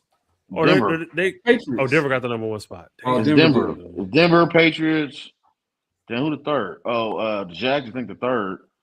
So who got the 4th? So on the NFC side, Seattle got the number 1. Who the AFC side? The AFC side. Who got the AFC side number 1? Denver. Damn, Denver. So Denver, New England. And they look so beatable too. And they look so beatable. They look beatable. Man. Denver, New England. The Jags and Steelers. Steelers play Texans on Monday night. Oh wait, actually, no, I take that back. It's the Jags and the Buffalo Bills. It's the Bills, yeah. Oh, yeah. Okay. Jags going home, man. Damn, 1 and done, huh? You think? I'm interested to see that. 1 and done. Listen, 1 and done. Y'all just sat here and yapped at me that y'all need a quarterback. This is a quarterback league, and then gonna turn around and not take the best quarterback. This is the best quarterback in the playoffs. He is the best quarterback, but he got to put that cape on. All in every game, they put that cape on. Hey, I'll tell you what. Hey, if it snows in Buffalo, they winning. They're playing in Jacksonville. Nah. Buffalo number 3. Damn, dude. If you're gonna be on the show, you need to start paying attention. If you are gonna be on this, they are playing in Jacksonville. Oh, fucking goodness. Man. Well, if it's snow in Jacksonville, goddamn, they gonna have a problem. Yeah, man. If it's snow in Jacksonville, man, it's over. If a hurricane comes, they're gonna lose. I'm like, right now, if a hurricane comes. Hey, I stand by it, man. Oh shit! All right, hey, listen, man. I seen weird things, man. Hey, Doug McDermott gonna get fired if they don't go anywhere. No offense to the AFC teams, but I just don't see any of them winning the Super Bowl. No, I don't. Okay. Either. Yeah. I got the NFC winning. I just got whoever come out the NFC. That's what I got. That's what I got winning. Yeah, Jags by double digits. Damn, call your shot. But you a Jag fan though, man. Stop being a homer, bruh. Hey, I expect that. A Raider fan saying stop being a homer. Yeah, stop being a homer. Win Model 88. We know what time it is, bruh. They got the Bills. They got the Bills by 1.5. Buffalo number 1 rush offense versus Jags rush defense. Okay. What about we got them about the Eagles-Niners matchup? Ooh, come on, man. I like it. I like it. Let me tell y'all something. But who are you picking up? Last week when they lost, it looked like the heart was just taken out of the Niners. Like when they found out that they had to go on the road, and then when they found out they had to play Philly, I felt like they was defeated. Like I was like, this team's done. You know what? The only thing I'll say about that is you got to remember. I think they really they wanted that bye because they needed that rest, bro. They already banged up. You already know they already banged up. I think they needed that. They needed that bye more than anybody. So the thing about it is, and they got it at 4.5. I think it's gonna be even worse. What is Philly good at? See, now you're talking. Philly is Now good you're at talking. leaning. They gonna lean on you the whole game. They gonna run you down. They gonna get you tired. They gonna beat you up for 3 quarters, and then they gonna take off in the 4th. And I don't think the Niners can hold up with that. And it's gonna be bad. I don't even think this game gonna be close. See, I mean, I see it kind of different. Go ahead. we D. all see. I mean, we always say matchups make fights, right? That's what we always say. The Niners won't run the ball. You're not gonna be able to run the ball on Eagle front 7. Your best way to beat them, being a Cowboy fan, I can tell you, best way to beat them, you're gonna get in the air. So I don't know if the Niners legitimately could beat them in the air like that. I mean, you got Jawan Who are you Jennings, throwing it to? Carousel. Exactly, that's what I'm saying. So I mean, Kittle gonna have to get busy. Put like this, Eagles defense match up very well against their offense. Now you flip that on the defensive side, they've been giving up the Niners defensive side. They've been giving up a lot on the run, and this could be a Saquon coming out party. I mean, the defense really have no names. You could really be like, well, they got Huff. You know what I'm saying? Like, Yeah. they're banged up on that side of the ball. They're banged up so bad. Boza, Fred Warner, Lenore, everybody, they're banged up. So they And really somebody just pulled their growing during the Seahawk game too. So it's like they just losing bodies. You know who the Eagles play in a Madden sense? They play like that team who run inside zone all game if you let them. If they see that it worked, they go hit it with you again and again and again. And you like, bro, this nigga is lame. If you don't make Jalen Hurts beat you, you're gonna lose. Yeah. The Eagles have struggled all year. And what has it been Achilles heel? Not being able to run the ball. So if you force them to throw the ball, you have a great chance of winning. If Saquon's going to go out there and it's over. It's over. Mm-hmm. Yep. Let's see. What other playoff matchups was good this weekend? Steelers, Texans. I did. I don't know how much people care about that. Yeah. Steelers and Texans. Man. Yeah. So let's just go and call spade a spade. The Ravens, they shouldn't even be in the playoffs. The Ravens gave them when they missed that kick, I said, man, that's all the Steelers left right there. They're not getting lucky 2 times straight. Yeah. I think I might have sent you some of the shit, Q. You seen all the gamblers and shit? When they're like people. I saw the gamblers and then I saw like the Raven fans, like everybody just we all done been there. Well, I'm trying to think last time I like missed the kick shit on some playoff shit. You're like, and it was a 44-yarder with no 50-something, with no 60. What was your natural reaction when y'all saw the missed kick? Because I was like half asleep, woke up. I had put a prize pick in, right? Mm-hmm. Everything hit. And I'm looking and I said, damn, I'm about to miss this because fucking Derrick Henry needs 0.5 yard. So when what's the name caught the ball, I said, okay, bet. They're going to run this motherfucker forward a little bit, take a timeout, kick the field goal. Mm-hmm. That motherfucker took that knee. I said, fuck this game. I said, I hope he misses the kick. And he missed it. I said, oh, my gosh. I didn't mean to do that. I looked at it. Well, I'm not like a bettor or nothing. But when I'm watching it, I just looked at all that work to get downfield. You know what I'm saying? Mm-hmm. For that 4th down throw to likely for him. It was a high throw. He went up there and got that thing. Mm-hmm. And I'm like, oh snap. They really about to do it. And like, because I was kind of playing Madden and like watching off and on. And I'm looking and I'm seeing old boy throw some dots too. I'm seeing Lamar air it out, just broken coverages, Flowers running free. I'm like, oh, okay. It's one of these games. And then you go ahead, oh boy, missed the kick. I said, damn. But they had the Steelers had just missed a kick too to get it. Yeah, extra point. You know what I mean? They just missed the extra point.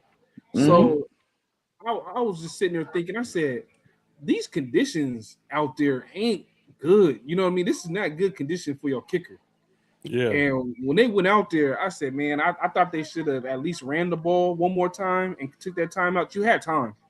Mm-hmm. Or you should have threw that motherfucker and just try to see if you can get one shot in the end zone, see what you can get, and then kick that field goal. No, I agree with you. They probably should have ran the ball, took some more time. Whatever the fuck they did. They probably should have ran the ball, but 44-yarder the shit wasn't even close. As soon as he left his foot. They said it was hella windy out there. But it's been windy all fucking game. That wouldn't. He kicked the ball out of bounds too, though. Oh, he did. Yep. He kicked the ball out of bounds. Yep. He was having a terrible night. Hey, but you kind of gotta, as a coach, you kind of gotta read your team. You know what I mean? Like he asked them. That's why Lamar did the whole move to the right, got on the ground where you want it. Okay, boom. End of the day, wind, snow, whatever. Motherfuckers got one job.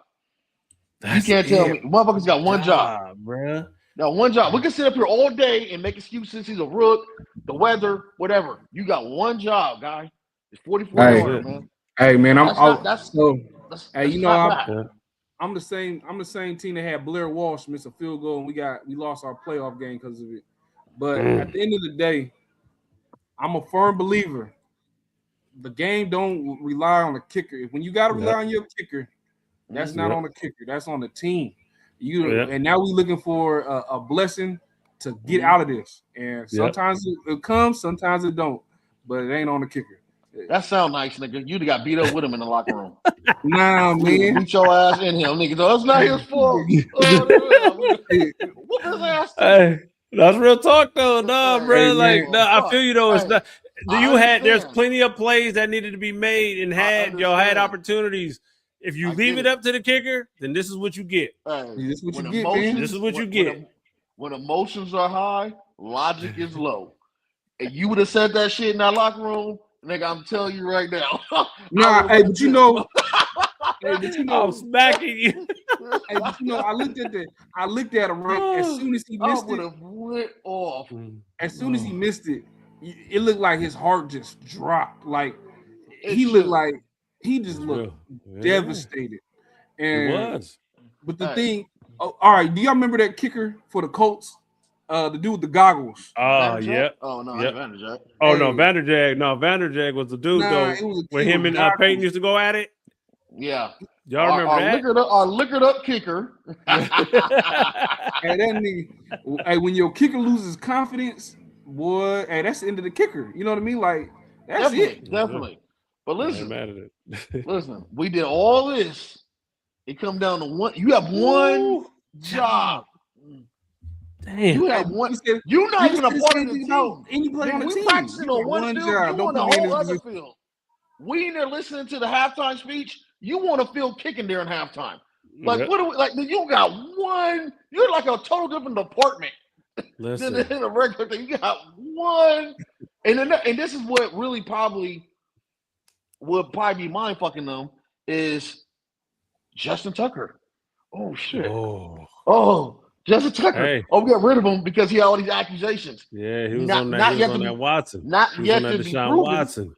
He's on the Deshaun Watson shit. Not yet to be proven, but we got to move on. Okay, we can bring the rookie in. We get fucked. What are we doing? Because the rookie's not Sebastian Janikowski. So what are we doing? It's just like, bro, you got one. I understand everything Q you're saying. I understand.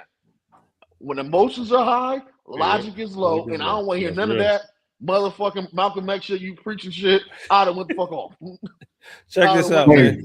Listen, you just said I'd have flipped out. We all know the name because he played for the Raiders too. Blair Walsh fucked us against the Seahawks. We got it all the way down to the 20-yard line. To the 20. And he shanked that motherfucker and we lost the game. I'll give you a bigger fuck up from your organization. Morton Anderson. In a dome. No weather. One job. They missed all year. 98. Randy Moss. Randall Cunningham. Chris Carter. Jake Reed. Robert Smith. Like when you got a John Randall. Robert Griffin. I could go on and on. When you got a kicker like that, right? Like the kicker don't miss all year, and then he just fucks up one, right? Nigga, don't have this be to the moment. Hey, but you know, it's like, man, as a kicker, I didn't watch your sorry ass quarterback fuck up all season, and I've been bailing this nigga out. So you guys, So now y'all won't be mad at me. But the reason why we answer championship is not because of fucking Morton Anderson. We're the answer championship due to Randall Cunningham. Just fucking saying. Listen, let me tell you something, man. Let me tell you something. We lift weights. We run wind sprints. We are hitting each other at practice. We are watching film. We are doing all of these things to prepare for a game. and all you have to do is kick the damn ball. You Hey, get what man. I'm saying? Hey, Yeah, nah, we not about to disrespect. Let me tell y'all something. Who's disrespecting them? Y'all go look up just randomly go look up y'all teams. I guarantee y'all number 1 point scorer is gonna be a goddamn kicker. You know and why? it is. Not mine. You know why? Because think that the motherfucker Raiders. is necessary. He done saved more games than he lost. I promise you that. Okay, but he's not gonna get a second chance till he's cut. So listen. Hey, this night, the funny report. This is funny, but not funny, but it's hilarious. Did you see all the shit, all the people in his girlfriend's Instagram? Hey, they told it. Yeah, I was crying. I said, "What is wrong with people?" People They're lost like, their "Oh, mind, it's not too late. You can still leave them." People put hashtag divorce. One nigga jumped out the window. One dude jumped out the window. He said, "I hope everybody you love die and get picked off one by one." I said, "What is wrong with people?" They said, "Oh, you can't walk in these Be More streets. You better be careful. We see you what's on." I said, "Damn." I don't like when it goes that far. You're threatening family and all of that shit. Yeah, it's like, bro, listen, I know y'all bet on sports. I know y'all love your team, bro. Come on, man. At the end of the day, it's entertainment. Because listen, let's be honest here. The Ravens ain't been in that position. They fucked off how many games in the first 2 months? True. But remember when we said that I remember we said it in one of the episodes, we were like, bro, the one team that could come back and make the playoffs from being 1-4 or whatever it was the Ravens. We all like, hey, listen, man. I was like, the Ravens could do it. The Madden gods knew that Lamar Jackson could not withstand another game. They said he looked good tonight, but that boy's in pain. Go ahead, man. Yeah. Go ahead. Go home. Yeah. Pittsburgh, go ahead and take it. Man. All right, guys. All right, listen, man. We've been in for an hour and a half, man. I'm trying to get our show down, wiggle it down to an Rodrigo hour, Blankenship. That's my guy. That right, yeah, that's your dude. That's your dude you're talking about. Any last words? Any last whatever? Little comments? I'm trying to think. Yeah, I do got something to say. Who the Chargers play? Chargers? The Chargers play the Patriots. Oh, what you like about that? It's over, man. It's over. No one's gonna get them. I think. Hey, I'll be. You know what? I'm going for the Chargers, but I don't think they're gonna win. But I'm going for the Chargers. We're in the same boat. Same here. Yeah. I just want to see it happen. Oh, that's real. Hey, but it wouldn't be a show if I didn't bring up some Shador slander. There you go. Give us some Shador slander when we go out the building, man. Hey, man. So, last game of the season, Shador had a 12.0 QBR. He ended his season with an 18.8 QBR. That is the worst QBR of any starting quarterback in Browns history. And this is the guy we're going to give the starting job to. Come on, guys. Come on. Let's be real. He did not deserve to be the starting quarterback for the Cleveland Browns. Well, D, I'm pretty sure he's trying to gaslight you on this one. He knows it. Doesn't he try to gaslight us? I mean, I think this is yours. I think this is yours. I think we all have learned any stats that nigga says. We have to double check first and foremost. Second of all, I don't think they're giving the franchise to him. I don't think they're giving a franchise to him. But I mean, you said two words in that: Cleveland Browns. No one excels over there. I hope he gets out and gets a better situation. Well, listen, man. Listen, man. He just not good, bro. You just gotta be honest with yourself. There's some people that just supposed to be a backup quarterback, and he's one of them. And then people go, "You just don't like black quarterbacks." I would love for Willie Willis to go there. Hold on, man. Got a question. Hold on. Got a question. Derek, my boy Derek Burks, man. He said, "You don't think he got sabotaged?" You can't get sabotaged and throw a pick. I didn't play the ball. I don't know. Hey, Burks, we've been talking about that, man, on the last couple episodes too, man. Hey, because when they were taking him out at the goal line, I don't want to bring up old shit. Bring it up. Bring up old shit. But since you brought it up, bro, they were taking him out at the goal line. Hey, and we all thought like you weren't doing that when Dylan was at the goal line. But they got a touchdown.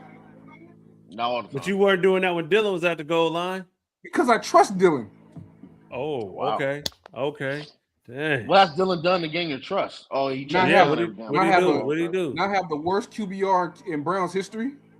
Well, listen, he won the game. He drove his team down for a last game-winning field goal. Mm-hmm. It is what it is. But you know what? According to Evans' terms, Quentin terms, he outplayed Joe Burrow. Oh, okay. With that bad QBR, he outplayed Joe Burrow. Ain't got the dub. All right. He did. Got the dub. Oh, because it's quarterback versus quarterback. Eat a dub. It's quarterback versus quarterback. Hey, outplayed Joe Burrow. You know, I'm a firm believer, and I'm gonna stand on this. You don't have to be the best quarterback on the field to win the game. If you just don't fuck up the game and you let the defense win, I put that as a win for the quarterback. You know what I mean? So you did your job. Joe Burrow. He outplayed Joe Burrow. He won the game. He won the game. Yes or no? I didn't need extra. Yes, he outplayed him. Okay, all right. Yeah, he did actually because he won the game. Hey, my boy Burke bring up another good point, and I think we talked about this the other week too. How in the NFL do you give the QB the wrong play sheet for his wristband? Y'all remember we talked about that, and there was just to me, I don't understand it either. Like I heard there was something about. I heard there was something more on that. Like I heard it was something like there was 2 sheets.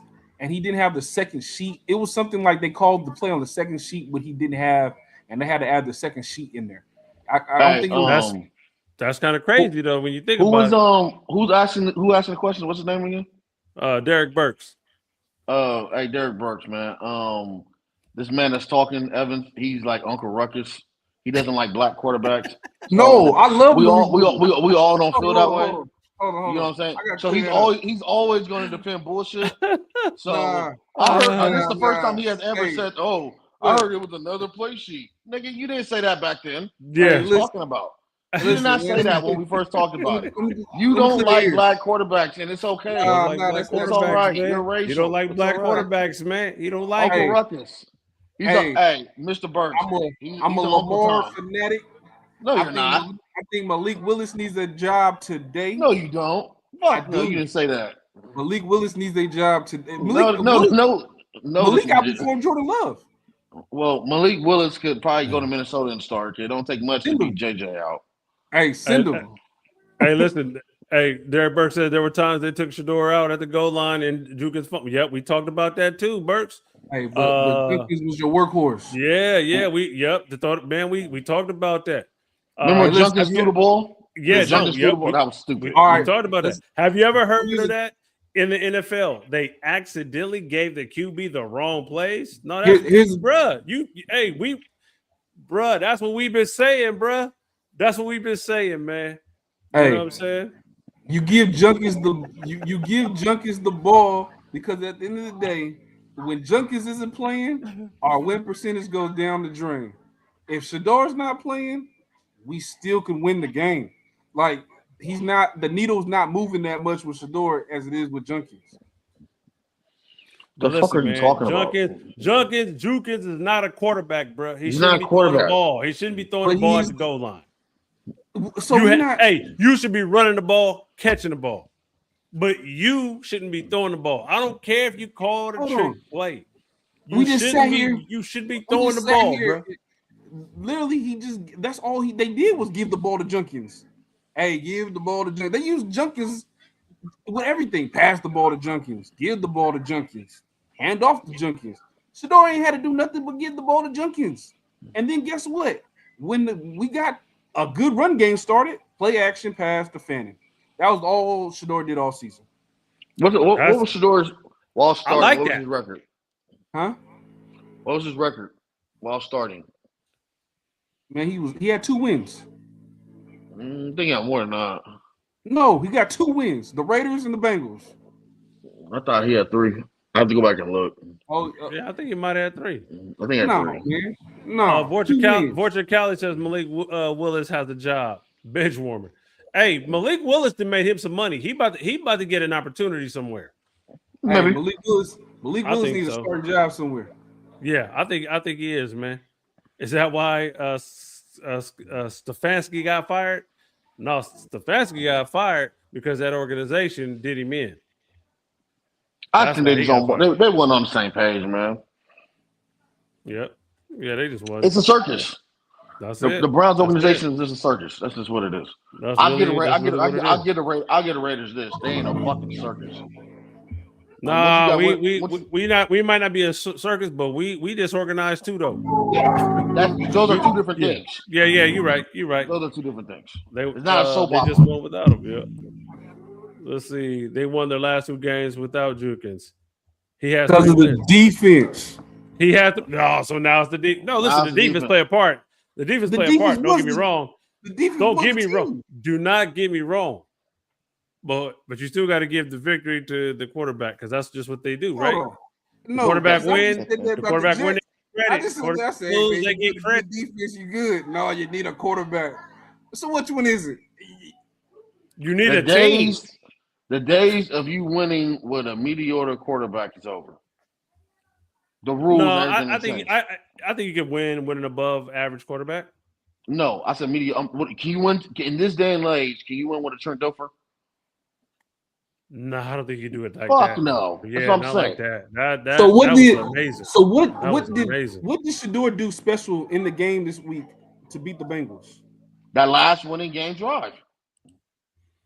My boy Burke says moving the goalposts now. Yeah, hey, Q is moving the goalposts. Q is moving the goalposts. Yeah, you know what I mean. You right. Yeah. Hey, Burke, you right. He moving the goalposts, man. Yeah, I'm glad we're not the only ones that see it. I'm just glad other people see it. Okay, I don't even get mad anymore. I don't even get mad anymore. Just all right. Yeah, Shadorians are crazy, man. Wow.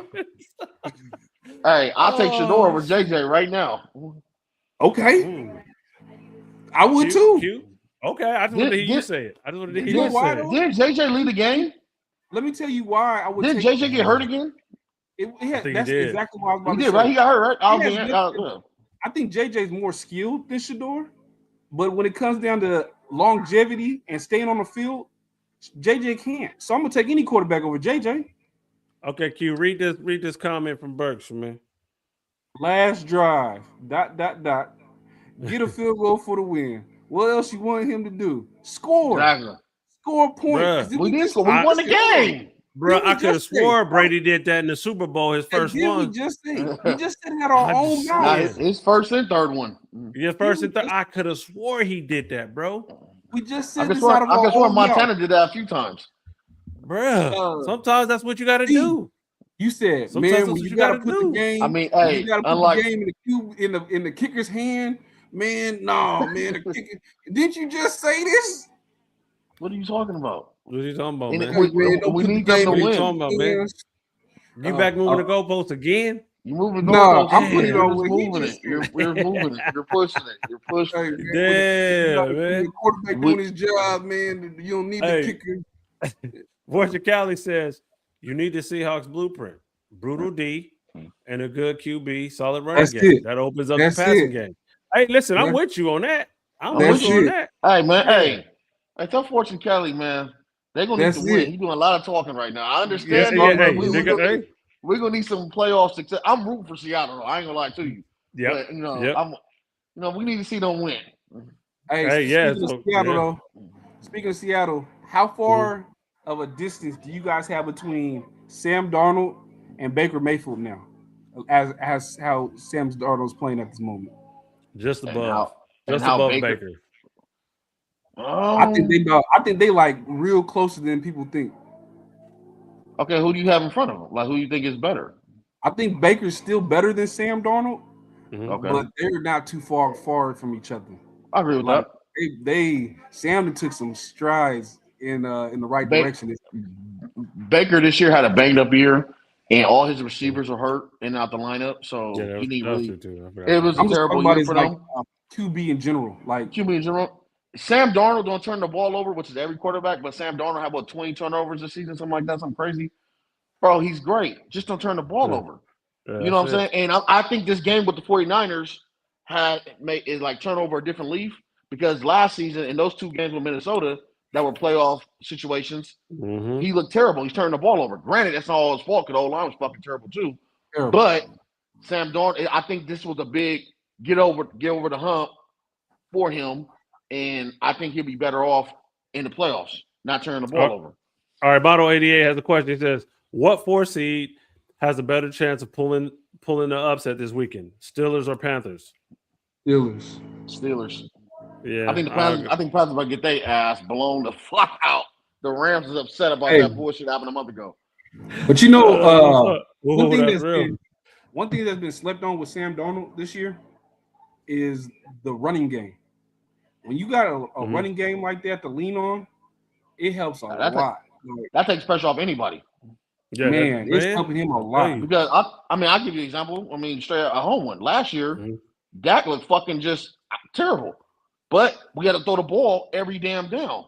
We got Javonte Williams, who was serviceable. He's not fucking Jahmyr Gibbs, but he's serviceable. He went over 1,000. Okay, you take a little bit off my plate, and I excel. So any running game is gonna fucking make anybody look better. I forgot what the exact down yardage was, but it was like 3rd and 14 in that Niners game. 3rd and 17. 3rd and 17. Yeah. When John Lynch went viral. Yeah, he went up, bruh. Hey, you don't get 3rd and 17 on the ground, bro. That hurt me, and I wasn't even. It was just like they're back up against their own territory. You know they're not gonna try to throw the ball. They trying to get some breathing room. So I'm just confused on how the fuck we let the draw get 20 yards. Draw, bro. Ooh, that's some nasty work. That's some nasty work. I like what Derek says. I like Baker too. He do got like this.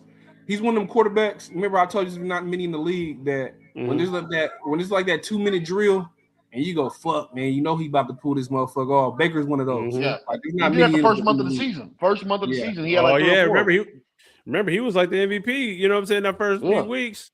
You know what I'm saying? We didn't also touch.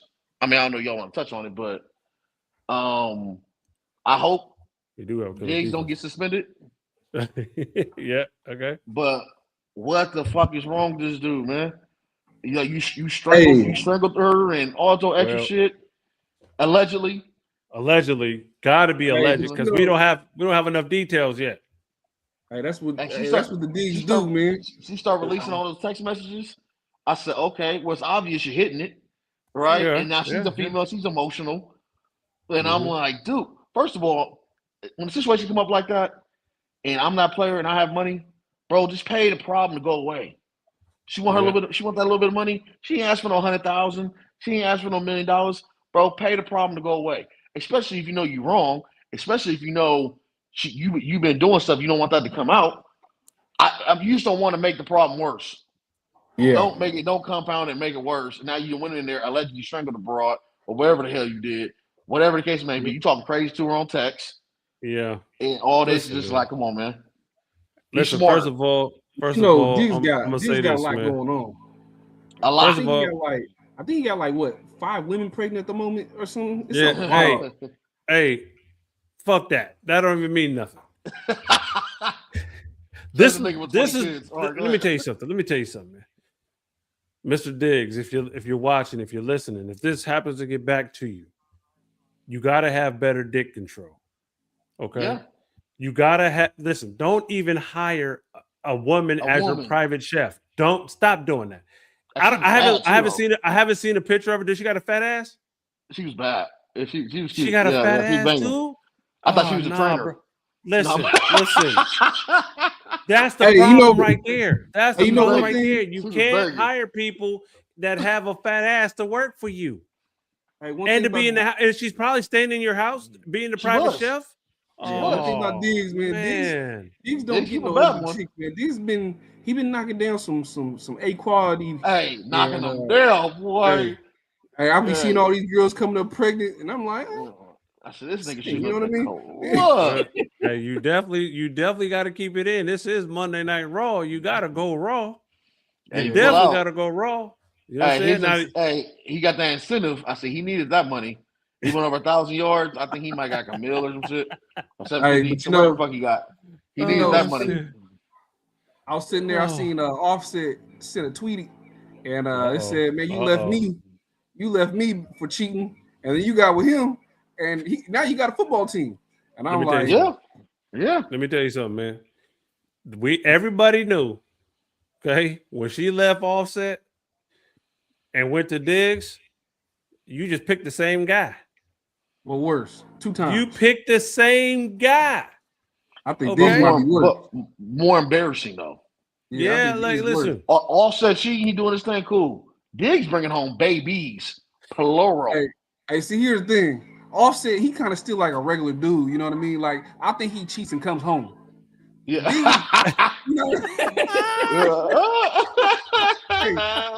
Hey, you might not see Diggs for a minute. You know what I mean? That nigga, he in the Bahamas with it. Listen, man. Ain't he recording shit? Diggs is out here acting like it's the 70s, man. Hey, Offset trying to tiptoe around it. Maybe I ain't cheating. Diggs don't give a fuck. Yeah, I was over there, but you already know I was gonna do that. You know what I mean? Listen, man. You know I was about to be in the Bahamas with her. Hey, listen, man. There was a time, man, where you could fuck all these girls, man. You could start another family outside of your family and not get caught, bro. This is a different time and era. There's camera phones, there's text messages, there's voice. Bro, you can't live like this. But see, the word you said was caught. Diggs don't care. You know what I mean? Like, you can't catch somebody who don't care. He like, I was out there. You know what I mean? But he ain't married. Hey, he ain't married either. But you know what? From a financial standpoint, and I always bring this up because I think I always bring this example up because the nigga has money, but you can't be having Anthony Edwards behavior when you don't have Anthony Edwards money. Anthony Edwards about to be making $67 million. He's already having over $200 million on this contract. His off the court shit he had going on. Anthony Edwards got money, so he want to get 10 broads pregnant. Cool, boom. Diggs, you not making that. You didn't make that Jamar Chase receiver money. You get what I'm saying? And I think his contract was 18 this year or something, plus incentives. But okay, you got all this circus going on. You gonna look for a long-term deal, but now you on the other side of 30. How much do you think you about to get paid? You get what I'm saying? Like he might make 20 a year, maybe. So his production is there for sure, but I don't see people giving him $20-something million. That's just me personally. But they might do him just because of they see all these kids. That means he has motivation to produce. That's not Raider shit. I might sign him. Here's the thing, man. I might sign him. Anthony Edwards is a good black father, and he plays on my team. So we don't do no Anthony Edwards slander around here. I'm not slandering the Rolling Stone. What I'm trying to say is he could afford it. He could afford it. That's what I'm saying. This is how good of a father Anthony Edwards is. When you're able to pay for the next 21 years up front, so you ain't got to hear from her mouth ever again. That's a good father figure there. You know what I mean? That's a great dad right there. That's a great dad right there. That's my motherfucking point. The nigga could afford it. Diggs can't pay 21 up front 5 times. Diggs can't do that. Hey, he gave her 21 years of child support up front. Don't talk to me no more. That was crazy. Hey, Win Model 88 says, D Money, who's your team? Cowboys. You're a Cowboy fan. Let's get through these chats real quick. Derek Burks, they're gonna get him 6 games next year. That sounds that's about right. Oh, Diggs. They get Diggs that. I think he's old with. Maybe this is me being ignorant, but when they said strangulation, right, or whatever the fuck they said, but it was he strangled her or whatever. I mean, choked her, whatever the fuck. I didn't know that was a law. I thought it was just assault. So I was like, well, how much is that different? I don't know, man. I think that goes under the Ike Turners. You know what I mean? Like when you start choking the motherfucker, that's strangulation. In my room, nigga just snapped, lost it. Hey, his roster is 100. Yeah. Yeah, like, hey, listen. The boy can recruit. The boy can recruit. Okay, all right. The boy can recruit. Okay, he ain't got no ugly baby mamas. Look, there you go. Diggs put a cap on that shit and still use the pull out. yeah, he should. He should. He probably won't though. Better than 100 on the baby mamas. Batting a for real. Real talk. True. Niners or Eagles? Do we go? The Eagles. Kind of go over that. Well, I'll take the Eagles. I mean, well, listen, I want the Eagles to win. Okay, I'm gonna say that. I ain't got no dog in the fight because they're both my enemies. Yeah, you get there. It is. Win Model 88. Surveillance everywhere today for sure. That's what I'm saying, man. It's just so many cameras out. Listen, I think there was cameras in his house too, right? If I'm not mistaken, so there might be some video footage, man, of this. Hey, not in her room. It should be no damn camera. Hey, you put the cameras or up maybe there, it is. Or maybe it did he, huh? Hey, listen, I gotta record everything. And it been the only thing that hurt you after a while. I think he got some evidence of him choking the bitch out. That's stupid. The cameras would have got turned off. I already know I'm about to go off. Burke said Diggs, the new AB. Fucking in a different way. Yeah, I'm about to say AB. I hope not. AB a different dude. AB. I don't think AB has that many kids though. AB got 4? Nah. If we're gonna go in that terms, Tyreek got more kids. Diggs is a new Tyreek. Okay. Oh, let me go. Hey, Vorticali. The difference between strangulation and assault is strangulation cuts off the airway, which could lead to death. It's far more serious. It's more serious. Okay. Okay. All right. Okay. Yeah. So if you choke a bitch, that's different. The slapping strangulation is different. Like choking a bitch, ain't there 2 different things? Yeah. Hey, so you better all slapping her. Hey, I'm not. Open palm. I'm not condoning this, but if you gonna do it, open palm. Yeah, open palm. You know what I mean? Open palm, or you said over the choke? Yeah, I don't like that definition. As soon as you put your hands around her neck, that's strangulation. You know what I mean? Now you getting the Diggs charges. Why did you slap her? Yeah, see, you could have iked her. I've been doing it forever. You know what I mean? You know what I'm gonna do? I'm gonna walk away. That's what I'm gonna do. I'm gonna walk away. You know how mad you gotta be to not hit her, and your first thing is I'm about to choke the shit out of her. You know how angry you have to be. Like, hey, but you know, it's kind of funny. But if you think about it, these pimps been doing this, and they actually kind of smart. You ain't never heard about no pimp choking nobody out. They always slap them. No, if anything, they get a simple assault charge. Be out in the morning. You know what I mean? Strangulation. They give me different laws to look up. I'm like, nigga, that way. I didn't hear that shit. I thought it was just assault. Where my says, even Phillip Rivers is impressed with Diggs. That's a good point. Hey, for real. Okay. Hey, why you think Phillip came back? So you get 5 more years of health care. Hey, let me get another check.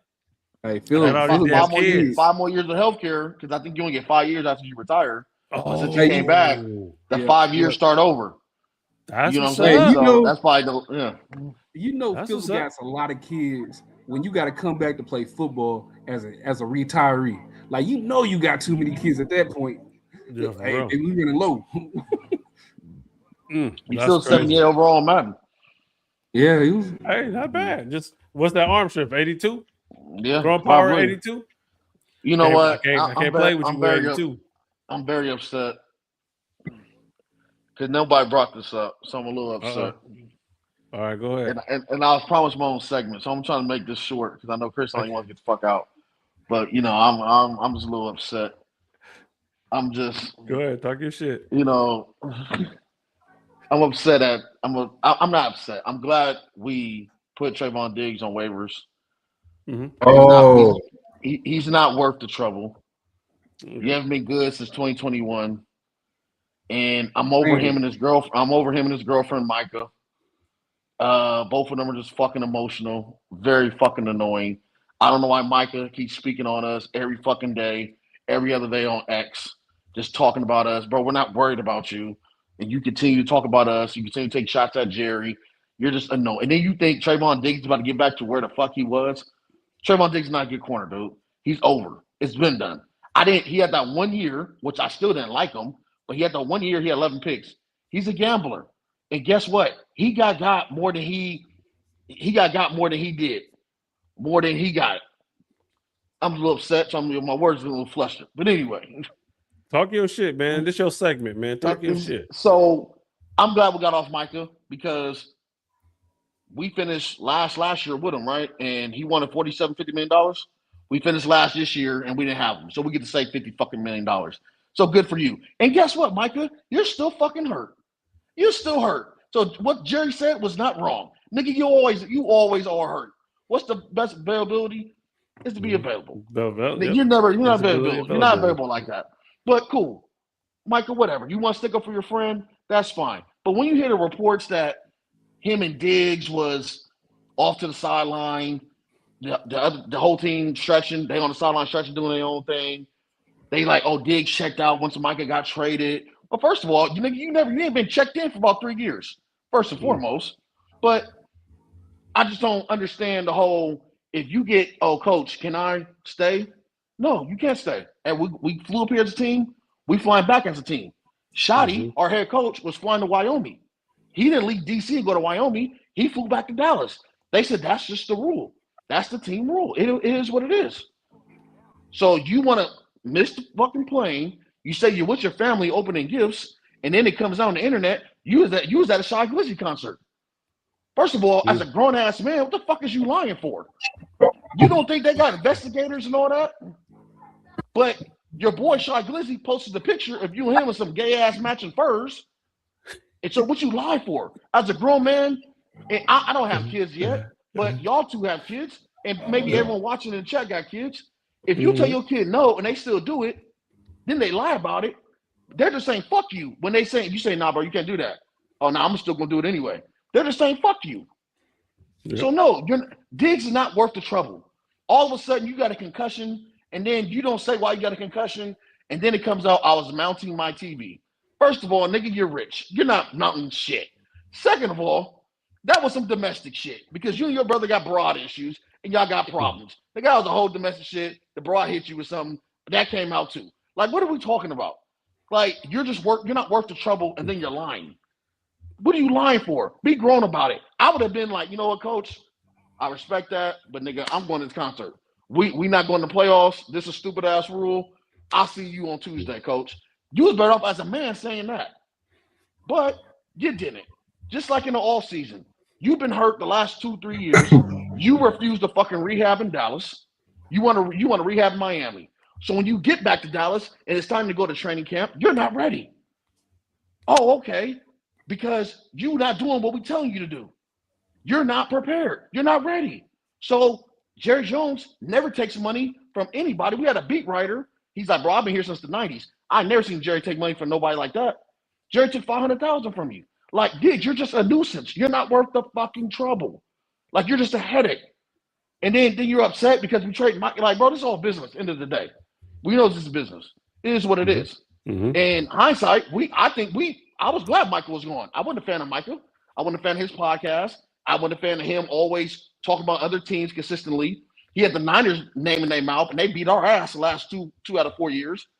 I just didn't like – it's just too much distraction. This is all female shit, and I just too much distraction. Diggs, good luck with Green Bay. I don't know why they picked you up because, nigga, they're going to the line. Look, we're 7 at. Oh, okay, we're throwing at you. What are we talking about? Diggs, you've been hurt. You're not available, and when you are there, you're chasing. You're just not a good corner. No one's good. Nigga, you're just not a good corner. It is what it is. You're over. You was average, to begin with. Then you had the knee issues and all the shit. Bro, you're done. I just don't like all this little catty shit. Micah, and he in a better place now. I'm taking care of him. Also female ass shit. Like, nigga, stop speaking on us. Micah's like that broad that you broke up with and won't get over the shit. Let's keep talking about you. Nigga, bro, it's over.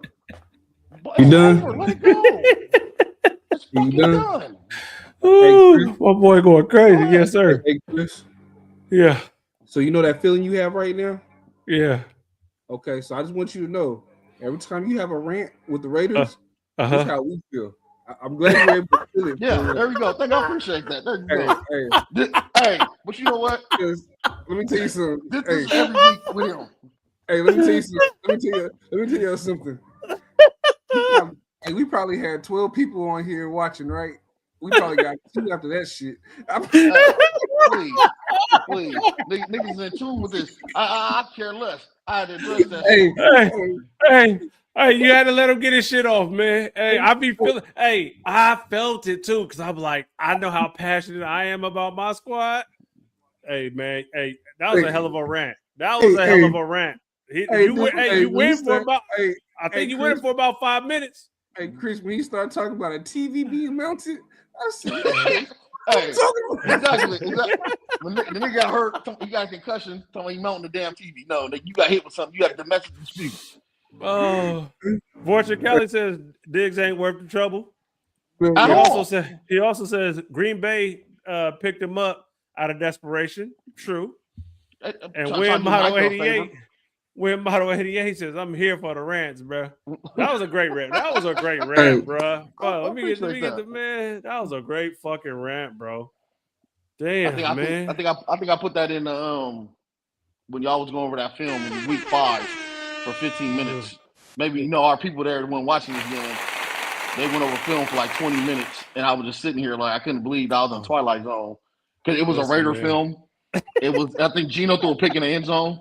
And Q likes to troll, and Q was dead ass saying, "Oh, he should have threw it here." And Chris is saying, "No, he's not. He's covered." So he put up the little YouTube shit, kept rewinding it, kept going. It was very annoying for 15, 20 minutes. And I was like, I thought he brought up some good points. You know what I mean? You were trolling the shit out of him. I'm like, why? That fucking play didn't make no difference. Hey, on you though. I know how you feel about the Diggs brothers, right? Right. But if y'all had the opportunity, I was about to say, if y'all had the opportunity to bring in Stephon, would you give him a chance with the Cowboys? Well, no, because we're packed. So I mean, we got Pick and we got CD. We don't need a third prima donna, and we don't need any more kids on our team. So y'all missed the playoffs because y'all defense. Right. We understand that. Right. And y'all cut Diggs. Where do y'all go from here? We're going to the draft. There you go. I love that we sat Dak, fuck me on some props because we were not trying to win the game. So we're trying to get better positioning. No, I understood. I was like, okay. I understood that. All right, whatever. Yeah. We're going to draft. I think we're picking 12. As a player, right? Yeah. I think Diggs is the winner of this whole situation because he went to a better organization that's going in the right direction. As y'all are going in the opposite direction because y'all can't win a fucking game out and y'all keep on missing the playoffs. So you guys are going in the red and they're going in the green. Like I think you got Parsons and you got Diggs back together with the already young defense. And even if he shows us a little something, we don't need him to be the QB quarterback 1. You know what I mean? But he can be a for sure good quarterback 2 or maybe a slot. You know what I mean? And yeah, I think he got a good situation over there. It's way better than what he had in Dallas. Like, listen. That's all fine and dandy, but if you're gonna be number 2 and number 3, you're not gonna get number 1 money. He's gonna pay number 1 money first and foremost. Second of all, they're on the hook for 1 game check, which they already did, and he's gonna be in the playoffs. Diggs is not gonna show anything that make these motherfuckers want to keep him. If he does, he does. I highly fucking doubt it. We're on some hypothetical shit. Then you're telling me, oh, they're going the right direction. These motherfuckers went 9-7-1. They were like 2 games above us. We tied with them. I mean, I'm just saying. Don't act like they're the fucking Seattle or the Bears. That's good. They made the playoffs. Who are they playing? They're probably gonna be 1 and done. They're playing the Bears, which is a very terrible matchup for them because I don't want to play anybody 3 times. So that's a bad matchup for them. But do I see the Packers going to Super Bowl? No, I do not. Diggs, cool. You're getting a game check for the playoffs. If I don't even know you're fucking playing or starting. But like I said, I think they did that as a favor for Micah. Diggs is not the same fucking player. If he's gonna be a number 3 corner, Get paid like a number 3. We paid you like a number 1, and you're fucking terrible. You're chasing. Nigga, you need to be on a fucking track team because you're just fucking chasing the whole damn game. You're chasing. So what it sounds like you just don't like Trayvon, but I don't like his play. I don't give a fuck about him. I don't know him personally. I mean, no, he obviously the nigga's a liar, but I mean, it is what it is. the liar. Don't lie and say you're opening gifts and you went to a concert, nigga. Be a man about it. That's real talk. Be a man about it. Listen. You ever called off work and wasn't sick? What's that got to do with it? Those are two different things. I'm not having a conversation with my boss and saying, "Oh, you need to come to work." You know, that's not the same thing. That's not the same thing. But listen, if I do call off, I'm not gonna be posting. I'm not sure where I'm at. That was just stupid. Definitely that. Win Model 88 said, he asks, so y'all teams on the panel are Raiders, Cowboys, and Vikings. That is correct, sir. Who's this team? He is the Jaguar. Seahawks fan. Oh, okay, no, Jaguar. Model 88. No, that's the Jaguar. Yeah.